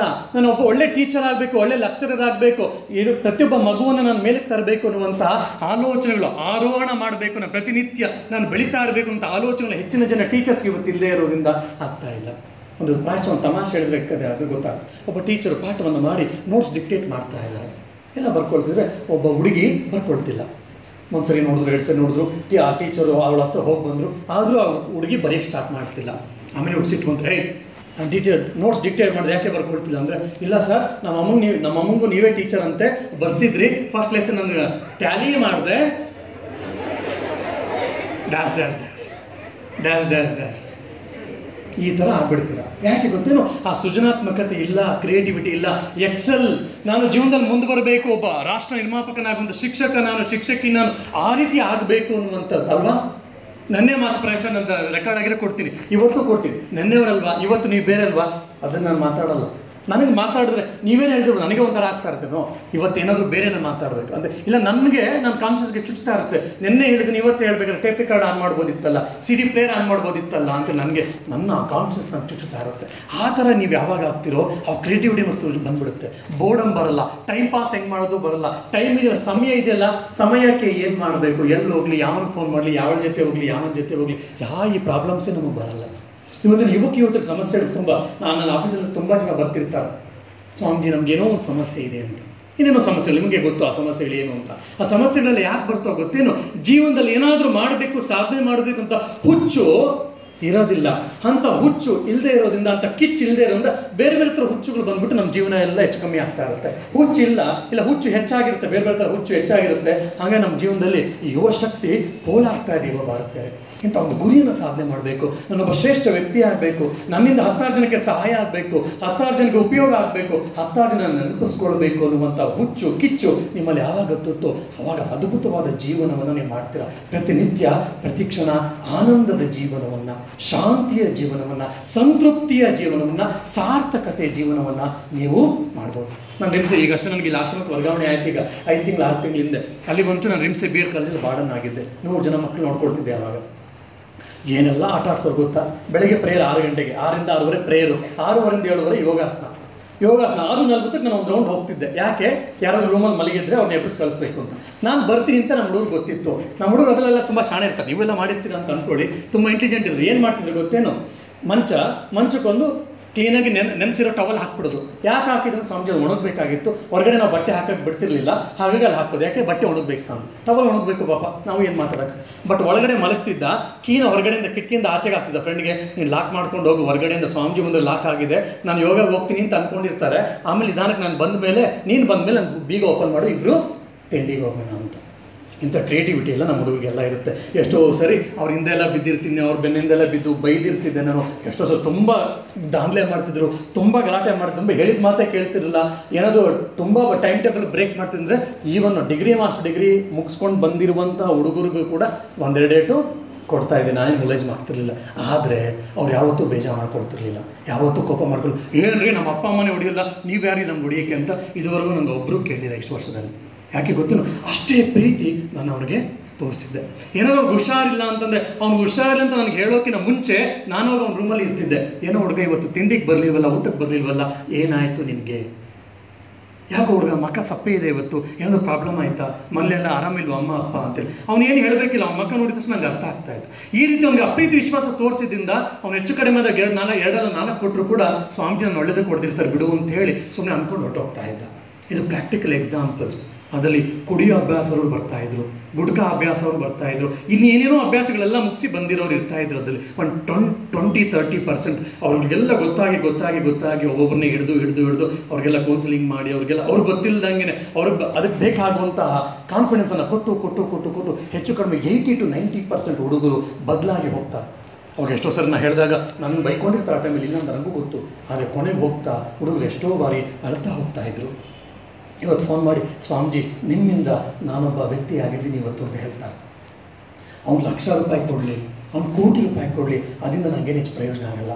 ಇಲ್ಲ ಸರಿ, ನಿಮಗೆಲ್ಲ ಬೇಕಾಗುತ್ತೆ, ನಿಮ್ಗೆ ಕೊಟ್ಟರೆ ಅದರಿಂದ ಉಪಯೋಗ ಆಗುತ್ತೆ, ಇಲ್ಲ ಅಂತ ಹೇಳ್ತಾರೆ. ಆದರೆ ನಿಮ್ಮಿಂದ ನಾನೊಬ್ಬ ವ್ಯಕ್ತಿ ಆದೆ, ನೀವು ಹೇಳ್ಕೊಟ್ಟಂತಹ ವಿಷಯಗಳಿಂದ ನಾನಿವತ್ತೊಂದು ವ್ಯಕ್ತಿ ಆಗಿದ್ದೀನಿ ಅಂತ ಅವ್ರು ಏನಾದರೂ ನಿಮ್ಮ ಸ್ಟೂಡೆಂಟ್ಸು ನಿಮ್ಮ ಎದುರುಗಡೆ ಬಂದು ಹೇಳಿದ್ರೆ ನಿಮ್ಗೆ ಎಷ್ಟು ಬೇಜಾರಾಗುತ್ತಲ್ವಾ, ಎಂಥ ಆನಂದ ಆಗುತ್ತೆ ನೋಡಿ. ಅದು ತೃಪ್ತಿ, ಅದು that is what working content. ಅದು ಜೀವನದಲ್ಲಿ ನಿಜವಾಗ್ಲೂ ತುಂಬ ಮುಂದುವರೆಗೂ ನಮ್ಗೆ ಕರ್ಕೊಂಡು ಹೋಗುವಂಥದ್ದು. 40-50-60 ವರ್ಷ ಆಗಿರುತ್ತೆ, ಹೆಚ್ಚು ಕಡಿಮೆ ಕಣ್ಣು ನಿಮ್ಗೆ ಕಾಣಿಸ್ತಿರಲ್ಲ. ನಿಮ್ಮ ಸ್ಟೂಡೆಂಟ್ಸ್ ಎಲ್ಲ ದೊಡ್ಡವರು ಆಗಿರುತ್ತೆ, ಗಡ್ಡ ಮೀಸೆಲ್ಲ ಬಂದಿರುತ್ತೆ ಅವ್ರಿಗೆ. Hello sir, good morning sir, good morning ma'am. ಯಾರಪ್ಪ ನೀವು? ಸರ್ ಅವತ್ತು ನೀವು ಹೈಸ್ಕೂಲಲ್ಲಿ ಪಾಠ ಮಾಡ್ತಿರಲ್ಲ, ಬಂದಿದ್ದೆ, ನೀವು ಅವತ್ತು ಹೇಳ್ಕೊಟ್ರಿ, ನಾನು ಇವತ್ತೊಂದು ಆಫೀಸ್ ಆಗಿದ್ದೀನಿ, ನೀವು ಅವತ್ತು ಹೇಳ್ಕೊಟ್ಟಿದ್ದರಿಂದ ನಾನು ಕಾಂಪಿಟೇಟಿವ್ ಎಕ್ಸಾಮ್ಸಲ್ಲಿ ನೀವು ಹೇಳ್ಕೊಟ್ಟ ಮ್ಯಾಥ್ಸಿಂದ ನಾನು ಇದೆ ಸರ್, ನಿಮಗೆ ಧನ್ಯವಾದಗಳು, ನನ್ನ ಜೀವನದಲ್ಲಿ ನೀವು ಅವತ್ತು ಹೇಳ್ಕೊಟ್ಟಿದ್ದರಿಂದ ನನಗೆ ಒಳ್ಳೇದಾಯಿತು ಅಂತ ಬಂದು ಹೇಳಿದಾಗ ಹೆಂಗಾಗುತ್ತೆ ನೋಡಿ. ಅಂಥ ಮಾತುಗಳನ್ನು ನೀವು ಕೇಳಬೇಕಂತಂದರೆ ನೀವು ಇವತ್ತಿಂದ ಆಲೋಚನೆ ಮಾಡಬೇಕು. ಟೀಚರ್ಸ್ನ 2 ರೀತಿ ನೆನಪಿಸ್ಕೊಳ್ತೀವಿ ನಾವು ಅಲ್ವಾ. ಒಂದು, ಎಂಥ ಟೀಚರ್ ಇದ್ರು ನಮಗೆ, ಅದ್ಭುತವಾದ ಟೀಚರ್. ಇನ್ನೊಂದು, ಯಪ್ಪ ಅವಳಿದ್ನೋ ಮಾರ್ಯ, ಅವನಿದ್ನೋ ಮಾರ್ಯ. 2 ಥರನೂ ಯಾವ ಥರ ನೆನಪಿಸ್ಕೊಳ್ಬೇಕು. ನೀವು ಯಾವ ಕೆಟಗರಿಗೆ ಬೀಳ್ತೀರಾ, ಯಾವ ಕಂಪಾರ್ಟ್ಮೆಂಟಿಗೆ ಬೀಳ್ತೀರಾ ಅನ್ನೋಂಥ ಆಯ್ಕೆ ನಿಮ್ಮದೇ. ಸಂತೋಷ್ ಅಂತ ಒಬ್ಬ ಇದ್ದ, ಫ್ರೀಡಮ್ ಫೈಟರ್ ಅಂತ ನಾವು ಕರೀತಾರೆ. ಯಾಕಂದರೆ ಆ ಬ್ಯಾಚಲ್ಲಿ 4 ಜನ ಸಂತೋಷ್ಗಳು, ಒಬ್ಬ ಸಂತೋಷ್ ಪಿ, ಇನ್ನೊಬ್ಬ ಸಂತೋಷ್ ಶೆಟ್ಟಿ, ಇನ್ನೊಬ್ಬ ಸಂತೋಷ್ ಗೌಡ, ಇನ್ನೊಬ್ಬ ಸಂತೋಷ್ ಪಾಟೀಲ್ ಅಂತ. ಸೊ ಸಂತೋಷ್ ಗೌಡನಿಗೆ ಗೌಡ ಆದ, ಸಂತೋಷ್ ಪಾಟೀಲ್ ಪಾಟೀಲ್ ಆದ, ಸಂತೋಷ್ ಶೆಟ್ಟಿ ಆದ, ಸಂತೋಷ್ ಪಿ ಅಂತಿದ್ದ. ಅವನು ಪ್ರಾಕ್ಟೀಸ್ ಟೀಚಿಂಗಲ್ಲಿ ನಮ್ಮ BEd ಅಲ್ಲಿ, ನಮ್ಮ RIMSE BEd ಇವೆಲ್ಲ 2 ಮೆಥಡಾಲಜಿ ಮಾಡಿದ್ರೆ ಅವ್ರು 3 ಮೆಥಡಾಲಜಿ ಮಾಡಬೇಕು. 2 ಸಬ್ಜೆಕ್ಟ್ ಮೆಥಡಾಲಜಿ, ಇನ್ನೊಂದು ಮೆಥಡಾಲಜಿ ಮಾರಲ್ ಸ್ಪಿರಿಚುವಲ್ ಎಜುಕೇಷನ್, 3ನೇ ಮೆಥಡಾಲಜಿ. ಸೊ 3 ಮೆಥಡಾಲಜಿ ಓದ್ತಾರೆ. ಸೊ ಅವನು ಫಸ್ಟ್ ಪಾಠ ಏನು ಮಾಡಿದ್ರೆ, ಯಾರು ಫ್ರೀಡಮ್ ಫೈಟರ್ ಬಗ್ಗೆ ಪಾಠ ಮಾಡಿಬಿಟ್ಟ. ಸೊ ಅವನ ಹೆಸರೇನಾಯಿತು, ಫ್ರೀಡಮ್ ಫೈಟರ್. ಕೊನೆಗೆ ಹೆಂಗಾಯಿತು ಅಂದರೆ, ನಾನು ಸಂತೋಷ್ ಅಂದರೆ ಯಾರು ಕೇಳೋರು ಜನ, ಹುಡುಗರು ಇಲ್ಲ ನಾನಾಗಿ, ಯಾರು ಅಂದರೆ ಅಲ್ಲಿ ನಾನು ಸ್ವಾಮೀಜಿ ಫ್ರೀಡಮ್ ಫೈಟರ್ ಅಂದರೆ ಏನು ಹೇಳು ಅಂತ ಹೇಳ, ಹಂಗಾಗೋಯ್ತು ಅವನ ಹೆಸರು. ಹಂಗೋದು ಕೊನೆ ಫ್ರೀಡಮ್ ಫೈಟರ್ ಅಂತ. ಅವನು ಹಾಗೆ ಯಾವುದೋ ಒಂದು 2 ತಿಂಗಳಾಗಿತ್ತು, ಯಾವುದೋ ಒಂದು TP ನಡೀತಾ ಇತ್ತು, ಅವನು ಬಂದು ಕೊಡ್ತಿದ್ದ. ಇವನು ಏನು ಮಾಡಿದ್ದ, ಇನ್ನೊಬ್ಬರು ರೂಮ್ಗೆ ಹೋಗಿದ್ದ. ಸ್ವಾಮೀಜಿ ನನ್ನ ರೂಮಲ್ಲಿ ಕೂತ್ರೆ ನನ್ನ ಕಣ್ಣಿಡಿದು ಬಿಡ್ತಾನೆ ಅಂತೇಳಿ ಇನ್ನೊಬ್ಬರು ರೂಮ್ಗೆ ಹೋಗಿ ಅವನ ರೂಮಲ್ಲಿ ಲಾಕ್ ಮಾಡಿಸ್ಕೊಂಡು ಇವನು ಹೊರಟೋಗಿದ್ದ. ಸಿಗಾಕೊಂಡ್ಬಿಟ್ಟ ನನ್ನ ಹತ್ರ. ಹೆಂಗೋ ಸಿಗಾಕೊಂಡ್ಬಿಟ್ಟ. ನಾನು ಮುಂದೆ ಮಾತಾಡಿದ್ದು, ಏನೋ ಸಂತೋಷ, ನೀನು ತುಂಬ ಒಳ್ಳೆಯ ಹುಡುಗ, ನಿನ್ನ ಮೇಲೆ ತುಂಬ ನಂಬಿಕೆ ಇಟ್ಟಿದ್ದೆ, ತುಂಬ ಒಳ್ಳೆ ಹುಡುಗರು ಅಂದ್ರೆ ನಾನು ಹೆಚ್ಚಾಗಿ ನೋಡೋಕ್ಕೆ ಹೋಗಲ್ಲ, ನೀನು ಒಳ್ಳೆ ಹುಡುಗ ಅಂತ ಅಂದ್ಕೊಂಡಿದ್ದೆ, ನೀನು ನಂಬಿಕೆ ದ್ರೋಹ ಮಾಡಿಬಿಟ್ಟಿಯಲ್ವೋ, ನೀನು ಹೋಗಲಿಲ್ಲ ಅಂದರೆ ನಾನು ಬೈದ್ಬಿಟ್ಟು ಮರ್ತೋಗ್ತಿದ್ದೆ, ಯಾಕಂದರೆ ಎಲ್ಲ ಹುಡುಗರಿಗೆ ಮಾಡ್ತಾರೆ ಅಂತ. ಇಲ್ಲ ಒಂದೇ ಕೊಟ್ಟಿರ್ತಿದ್ದೆ ಜಾಸ್ತಿ ಅಂತಂದರೆ, ಆದರೆ ಇವತ್ತು ನನಗೆ ಮೋಸ ಮಾಡಿಬಿಟ್ಟೆ, ನಂಬಿಕೆ ದ್ರೋಹವಾಗಿದೆ, ಹೆಂಗೋ ನಾನು ನೀನು ನಂಬಲಿ. ಇಷ್ಟೇ 2-3 ವಾಕ್ಯ ಹೇಳ್ಬಿಟ್ಟು ಹೊಂಟೋದು. ಅದು ನನ್ನ ಮನಸ್ಸು ಮೇಲೆ ತುಂಬ ಪರಿಣಾಮ ಬಿತ್ತು. ಬಂದು ಆಮೇಲೆಲ್ಲ ಸಾರಿ ಕೇಳ್ದ. ಆವತ್ತಿನಿಂದ ಅವನು ಯೋಗವನ್ನು ಮಿಸ್ ಮಾಡಲಿಲ್ಲ. ಇವತ್ತು ಯೋಗ ಟ್ರೈನರ್ ಆಗಿದ್ದಾರೆ. ಅವನಿಗೆ ಫಸ್ಟು 1,500-2,000 ರೂಪಾಯಿ ದುಡ್ಡು ಬಂದಾಗ ಫಸ್ಟ್ ದುಡ್ಡನ್ನು ಬಂದು, ಸ್ವಾಮೀಜಿ ನಿಮ್ಮಿಂದ ನಾನು ಇವತ್ತು ಯೋಗ ಟ್ರೈನರ್ ಆಗಿದ್ದೀನಿ, ಈ ದುಡ್ಡನ್ನು ನೀವು ತೆಗೆದುಕೊಳ್ಳಿ ಅಂತ ಕೊಡೋಕೆ ಬಂದು ಹೇಳಿದೆ. ಈ ಸಂಸ್ಥೆಯಿಂದ ನಿನಗೆ ಸಿಕ್ಕಿದೆ, ಹಾಗಾಗಿ RIMSEಗೆ ಅದನ್ನು ಕೊಟ್ಬಿಡಪ್ಪ ಅಂತೇಳಿ RIMSEಗೆ ಕೊಡಿಸ್ಬಿಟ್ಟೆ. ಅಂದರೆ ನೋಡಿ, ಒಬ್ಬ ವ್ಯಕ್ತಿಯನ್ನು 3 ವರ್ಷಗಳ ಹಿಂದೆ ಅವನು ಬೈದವನು ಸರಿ ಮಾಡಿತ್ತು, ಅದು ನಾನು ಮರ್ತೋದೆ. ಆಮೇಲೆ ಅವನೇ ನೆನಪಿಸ್ದ, ಇದೆಲ್ಲ ಆಗಿತ್ತು ಸ್ವಾಮೀಜಿ, ಅವನು ನನಗೆ ನೆನಪಿಸ್ದ, ನನಗೆಲ್ಲ ಮಾಡಿದ್ದೆ, ನೀವು ನನ್ನನ್ನು ಬೈದಿದ್ರಿ ಅಂತೆಲ್ಲ ನೆನಪಿಸ್ದ. ಇಷ್ಟೆಲ್ಲ ಆದಮೇಲೆ ಇವತ್ತು ಅವನು ಹೇಳ್ತಾನೆ, ನಿಮ್ಮಿಂದ ನಾನು ಯೋಗ ಕಲಿತೆ, ನಾನು ಇವತ್ತು ಯೋಗ ಟ್ರೈನರ್ ಆಗಿ, ಮತ್ತು ಎಕನಾಮಿಕ್ಸ್ ಪಾಠನೂ ಮಾಡ್ತಾ ಇದ್ದಾನೆ, ಮತ್ತು ಬೆಳಗ್ಗೆ ಸಂಜೆ ಯೋಗ ಟ್ರೈನಿಂಗ್ ಮಾಡ್ತಾ ಇದ್ದಾನೆ. ಇವತ್ತು ಯೋಗ ಶಾಲೆ ನಡೆಸ್ತಾ ಇದ್ದಾನೆ. ನೋಡಿ, ಇಡೀ ಇದೇ ರೀತಿ ನಿಮ್ಮ ಟರ್ಮಲ್ಲಿ ಇಲ್ಲ ಒಂದೊಂದು ವರ್ಷದಲ್ಲೋ ಇಲ್ಲ ಇಡೀ ನಿಮ್ಮ ಟರ್ಮಲ್ಲಿ ಒಂದು 10, 20, 30, 50 ಜನ ವಿದ್ಯಾರ್ಥಿಗಳು ಇಂಥವ್ರು ನಿಮ್ಗೆ ಸಿಕ್ಕರು ನಿಮ್ಗೆ ಸಾಲದು ಅಂತ ಅನ್ಸಲ್ವಾ? ಇಡೀ ನಿಮ್ಮಲ್ಲಿ ಬಂದವರೆಲ್ಲ ಚೇಂಜ್ ಆಗ್ತಾರೆ ನಾನು ಹೇಳ್ತಿಲ್ಲ, ಚೇಂಜ್ ಆದವ್ರೆಲ್ಲ ನಿಮ್ಗೆ ನೆನಪಿಸ್ಕೊಳ್ತಾರೆ ಅಂತಲೂ ಹೇಳ್ತಿಲ್ಲ, ಅವ್ರು ಬಂದು ನಿಮ್ಗೆ ಅಕ್ನಾಲೇಜ್ ಮಾಡ್ತಾರೆ ಅಂತ ನಾನು ಹೇಳ್ತಾ ಇಲ್ಲ. ಅದೇ ಕೆಲವರು ಅಕ್ನಾಲೇಜ್ ಮಾಡೇ ಮಾಡ್ತಾರೆ, ಕೆಲವರು ಬಂದು ಹೇಳ್ತಾರೆ. ಅದೆಲ್ಲದಕ್ಕಿಂತ ಹೆಚ್ಚಾಗಿ ನೀವು ನಿಮ್ಮ ಕೆಲಸಗಳನ್ನ ಸರಿಯಾಗಿ ಮಾಡಿದ್ರೆ, ನಿಜವಾದ ಅರ್ಥದಲ್ಲಿ ಒಬ್ಬ ಶಿಕ್ಷಕಿ ಆದರೆ ನಿಮಗೆ ಕಂಟೆಂಟ್ಮೆಂಟ್, ನಿಮಗೆ ತೃಪ್ತಿ ಸಿಗುತ್ತೆ. ನಿಮಗೆ ದುಡ್ಡು ಜಾಸ್ತಿ ಸಿಗಲ್ದೇ ಇರ್ಬೋದು, ನೀವು ಮನೆ ಕಟ್ಟಿಲ್ಲದೆ ಇರ್ಬೋದು, ಬಂಗಾರ ಜಾಸ್ತಿ ಇಲ್ಲದೆ ಇರ್ಬೋದು, ATM ಕಾರ್ಡಲ್ಲಿ ಬ್ಯಾಂಕ್ ಬ್ಯಾಲೆನ್ಸ್ ಜಾಸ್ತಿ ಇಲ್ಲದೆ ಇರ್ಬೋದು, ಒಪ್ಕೊಳ್ತೀನಿ ಅದೆಲ್ಲ, ಅದು ಸಿಗ್ಬೋದು ಸಿಗದೆ ಇರ್ಬೋದು. ಆದರೆ ಸಂತೃಪ್ತಿ, ನಿಮ್ಮ ಕೆಲಸವನ್ನು ನೀವು ಪ್ರಾಮಾಣಿಕವಾಗಿ ಮಾಡಿದರೆ, ಒಳ್ಳೆಯ ಶಿಕ್ಷಕಿ ನೀವು ಆಗಿದ್ರೆ ನಿಮಗೆ ಸಂತೃಪ್ತಿಯ ಜೀವನ ನಿಮಗೆ ಸಿಗುತ್ತೆ. ನೀವೆಲ್ಲೋದ್ರೂ ಕೂಡ ಪ್ರೈಮ್ ಮಿನಿಸ್ಟರ್ ಪ್ರೆಸಿಡೆಂಟ್ ಬಂದರೆ ಎದ್ದು ನಿಂತ್ಕೊಳ್ತಿರೋದು ಗೊತ್ತಿಲ್ಲ, ಆದರೆ ನೀವು ಬಂದಾಗ ನಿಮ್ಮ ಎಲ್ಲ ಸ್ಟೂಡೆಂಟ್ಸ್ ಏನು ಮಾಡ್ತಾರೆ? ಎದ್ದು ನಿಂತ್ಕೊಂಡು ನಮಸ್ತೆ ಸರ್, ನಮಸ್ತೆ ಮ್ಯಾಮ್ ಅಂತ ಹೇಳ್ತಾರೆ. ಅಂತ ಅದ್ಭುತವಾದ ಪ್ರೊಫೆಷನ್ ನೀವು ತೆಗೆದುಕೊಂಡಿದ್ದೀರಾ. ಅದಕ್ಕೆ ಬೇಕಾದಂಥ ವ್ಯಕ್ತಿತ್ವ ನೀವು ರೂಪಿಸ್ಕೊಳ್ಳಿ. ಆವಾಗ ಆಟೋಮೆಟಿಕ್ಲಿ ನೀವು ಆರೋಹಣ ಆಗ್ತೀರಾ. ಮತ್ತು ಇವತ್ತಿನ ಕಾಲದಲ್ಲಿ ಸರ್ಕಾರಿ ಶಾಲೆಗೆ ಸಿಕ್ಕಿದ್ರೆ ಮಾತ್ರ ಒಳ್ಳೆ ಸಂಬಳ ಅಂತ ಆಲೋಚನೆ ಮಾಡಬೇಡಿ. ಇವತ್ತು ನೀವು ಪ್ರೈವೇಟಲ್ಲೂ ಕೂಡ ನಾನೇ ನಿಮಗೆ ಇಂಗ್ಲೀಷಲ್ಲಿ ಚೆನ್ನಾಗಿ ಸೋಷಿಯಲ್ ಸೈನ್ಸ್ ಪಾಠ ಮಾಡಿದ್ರೆ, ಇವಾಗ ನೀವು ಜಸ್ಟ್ BA ಮುಗಿಸಿದ್ರೆ ನಿಮ್ಗೆ 20,000 ಸಂಬಳ, 25,000 ಸಂಬಳ ಈಗ ನಾನು ಕೊಡಿಸ್ತೀನಿ. ನಿಮ್ಮ 6th ಪೇಲ್ ಕೂಡ ಸ್ಟೇಟ್ ಗೌರ್ಮೆಂಟಲ್ಲಿ ಹೈಸ್ಕೂಲಲ್ಲಿ ಇನ್ನೂ ಅಷ್ಟೊಂದು ಬಂದಿಲ್ಲ. 25,000 ಜಸ್ಟ್ BA ಮುಗಿಸಿ, BA ಹಿಸ್ಟ್ರಿ, BA ಕನ್ನಡ ಇಷ್ಟೇ ತೆಗೆದುಕೊಂಡು ಇಂಗ್ಲೀಷಲ್ಲಿ ಒಳ್ಳೆ ಇಂಗ್ಲೀಷಲ್ಲಿ ಸೋಷಿಯಲ್ ಸೈನ್ಸ್ ಪಾಠ ಮಾಡೋದು ಸಾಧ್ಯ ಆದರೆ ನಿಮಗೆ 25,000 ಸಂಬಳ ನಾಳೆ ನಿಮಗೆ ಅಪಾಯಿಂಟ್ಮೆಂಟ್ ಆರ್ಡರ್ ನಾನು ಕೊಡಿಸ್ತಾರೆ. ಬಟ್ ಪ್ರಾಬ್ಲಮ್ಮು ಒಂದು ಕಂಟೆಂಟು, ಇನ್ನೊಂದು ಕಮ್ಯುನಿಕೇಷನ್ ಸ್ಕಿಲ್ ಇರಲ್ಲ ನಿಮ್ಮಲ್ಲಿ ಹೆಚ್ಚಿನ ಜನಕ್ಕೆ. ಅದಕ್ಕೆ ಅದನ್ನೆಲ್ಲ ನೀವು ಕಲ್ತ್ಕೊಂಡ್ರಿ ಅಂದರೆ ಈ 2 ವರ್ಷ ನಿಮ್ಗೇನೀಗ 1 ವರ್ಷ 2 ವರ್ಷ ಇದೆಯಲ್ಲ, ಈ ಟೈಮಲ್ಲಿ ನೀವು ಕಷ್ಟಪಟ್ಟು ಇಷ್ಟಪಟ್ಟು ನಿಮ್ಮನ್ನು ನೀವು ರೂಪಿಸ್ಕೊಂಡ್ರಿ ಅಂತಂದರೆ ಈಗ ನೀವು ಒಳ್ಳೆ ಟೀಚರ್ಸ್ ಆಗ್ತೀರಾ. ವೈ ಕಾಂಪೋನೆಂಟು, ನಿಮ್ಮ TPಗೆ ಬೇಕಾದಂಥ ಪ್ರಾಕ್ಟೀಸ್ ಟೀಚಿಂಗ್ ಬೇಕಾದ ಲೆಸನ್ ಪ್ಲಾನ್ನ ನೀವು ಇವತ್ತು ಕಾಪಿ ಹೊಡೆದು ಟೀಚರ್ ಸಿಗ್ನೇಚರ್ ತೆಗೆದುಕೊಂಡು ನಿಮ್ಮ B.Ed ನೀವು ಮುಗಿಸ್ಕೊಂಡು ಬರ್ಬೋದು. ಆದರೆ ಇಂಟರ್ವ್ಯೂಗೆ ಹೋದಾಗ ಮಕ್ಕಳು ಮುಂದೆ ಸ್ಟೇಜ್ ಮೇಲೆ ಕೂತ್ಕೊಂಡಾಗ ನಿಮ್ಮ ಯಾವ ಫ್ರೆಂಡಿನ ಲೆಸನ್ ಪ್ಲ್ಯಾನು ಹೆಲ್ಪ್ ಆಗೋದಿಲ್ಲ. ನಿಮ್ಮ ಯಾವ ಟೀಚರ್ಗೆ ನೀವೇನೋ ಮಾಡಿಬಿಟ್ಟು ಟೀಚರ್ ಅದು ಅನ್ನಿಸ್ಕೊಂಡು ನೀವು ಸಿಗ್ನೇಚರ್ ತೆಗೆದುಕೊಂಡಿದ್ರು ಯಾವುದು ಹೆಲ್ಪ್ ಆಗಲ್ಲ. ಕೊನೆಗೆ ನಿಮ್ಮ ಆತ್ಮವಿಶ್ವಾಸ, ನಿಮ್ಮ ಶ್ರಮ, ನಿಮ್ಮ ಜ್ಞಾನ ಅಷ್ಟೇ ಹೆಲ್ಪಿಗೆ ಬರೋದು. ಹಾಗಾಗಿ ಒಂದು ಪ್ರಾಮಾಣಿಕವಾಗಿ ಕೆಲಸ ಮಾಡಿ. ಮಾರ್ಕ್ಸ್ B.Ed ಸ್ವಲ್ಪ ಕಡಿಮೆ ಬಂದರೂ ಆಲೋಚನೆ ಮಾಡಬೇಡಿ. ನಿಮ್ಮಲ್ಲಿ ಆ ಸ್ಕಿಲ್ಸ್ ಬಂತು ಅಂದರೆ, ಕ್ರಿಯೇಟಿವಿಟಿ ಬಂತು ಅಂದರೆ, ಅಂಥ ವ್ಯಕ್ತಿತ್ವವನ್ನು ರೂಪಿಸ್ಕೊಂಡು ಮೇಲಕ್ಕೆ ಹೋದರೆ, ಆರೋಹಣ ಮಾಡಿದ್ರಿ ಅಂದರೆ ಆವಾಗ ಯಶಸ್ವಿ ವ್ಯಕ್ತಿಗಳಾಗ್ತೀರಾ. ರಾಷ್ಟ್ರ ನಿರ್ಮಾಣವನ್ನು ಮಾಡುವಂಥ ಶಿಕ್ಷಕಿಯರು ನೀವು ಆಗ್ತೀರಾ. ಅದರಿಂದ ನೀವು ಚೆನ್ನಾಗಿ ಆಗ್ತೀರಾ. ಆಮೇಲಿಂದ ನಿಮ್ಮ ದೇಶವನ್ನು ನೀವು ಮುಂದಕ್ಕೆ ತೆಗೆದುಕೊಂಡು ಹೋಗುವಂಥ ಅದ್ಭುತವಾದ ವ್ಯಕ್ತಿಗಳು ನೀವು ಆಗ್ತೀರಾ. ಅಂಥ ವ್ಯಕ್ತಿಗಳು ನೀವು ಆಗಲಿ ಅಂತೇಳಿ ದೇವತೆಯಲ್ಲಿ ಕಳಕಳಿಯಿಂದ ಪ್ರಾರ್ಥಿಸ್ತಾ ನಿಮ್ಗೆಲ್ಲರಿಗೂ ಒಳ್ಳೆಯದಂತ ಹಾರೈಸ್ತಾ ನನ್ನ ಮಾತಿಗೆ ವಿರಮಿಸ್ತೇನೆ. ಜೈ ರಾಮಕೃಷ್ಣ.